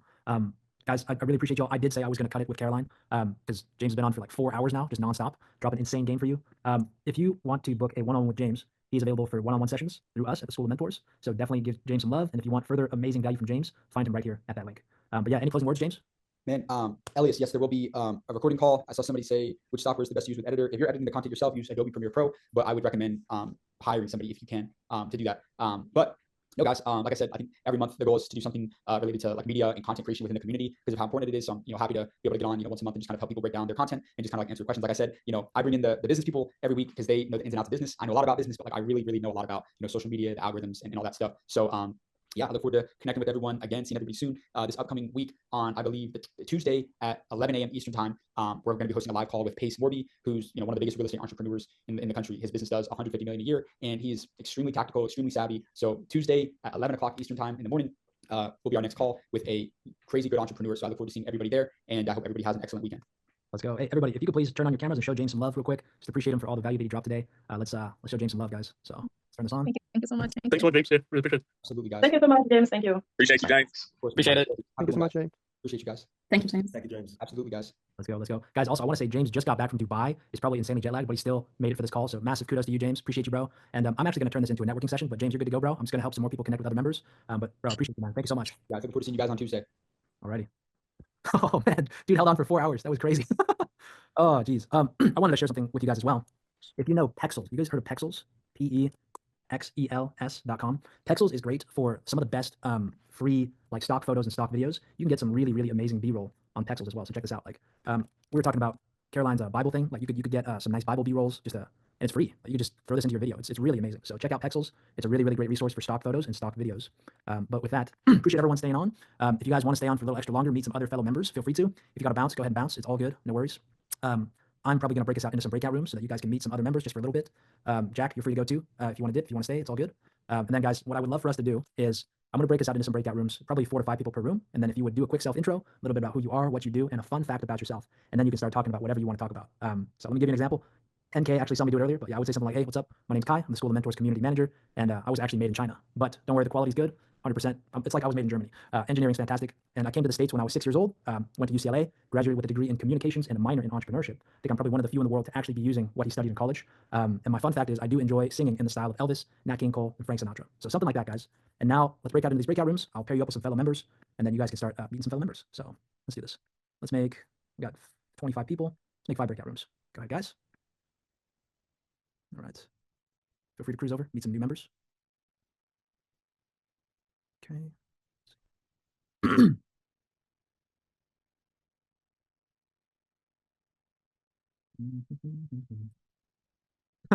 Everyone else just chilling here? Uh-oh, we got some people in like rooms alone. That's not good. Let me move on to some other rooms. Room 4. Move Martin to room 4. Lisa, I'll move her to room 2, maybe? Yeah, let's do that. James, go ahead. Move to room 1. Preparing to make that bank. Let's go. Let's go. Aisha, I'll move you to room 2. James, you can move to room 2. Rahul, you can move to room 2. Okay. Cool. And then everyone else, I guess, feel free to just chill. Do whatever you're doing. Stay in the bathtub. Stay on the toilet. It's all good. Eddie's with my mentor right now, preparing to make that bank. Let's go. Let's go. Okay. Rahul said, if you have to hop off shortly as well, I can host. I appreciate that. All right, let me go and check in on some other people. These other rooms. Let's see how we're doing.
Troy, Janelle, I don't know if you're still there.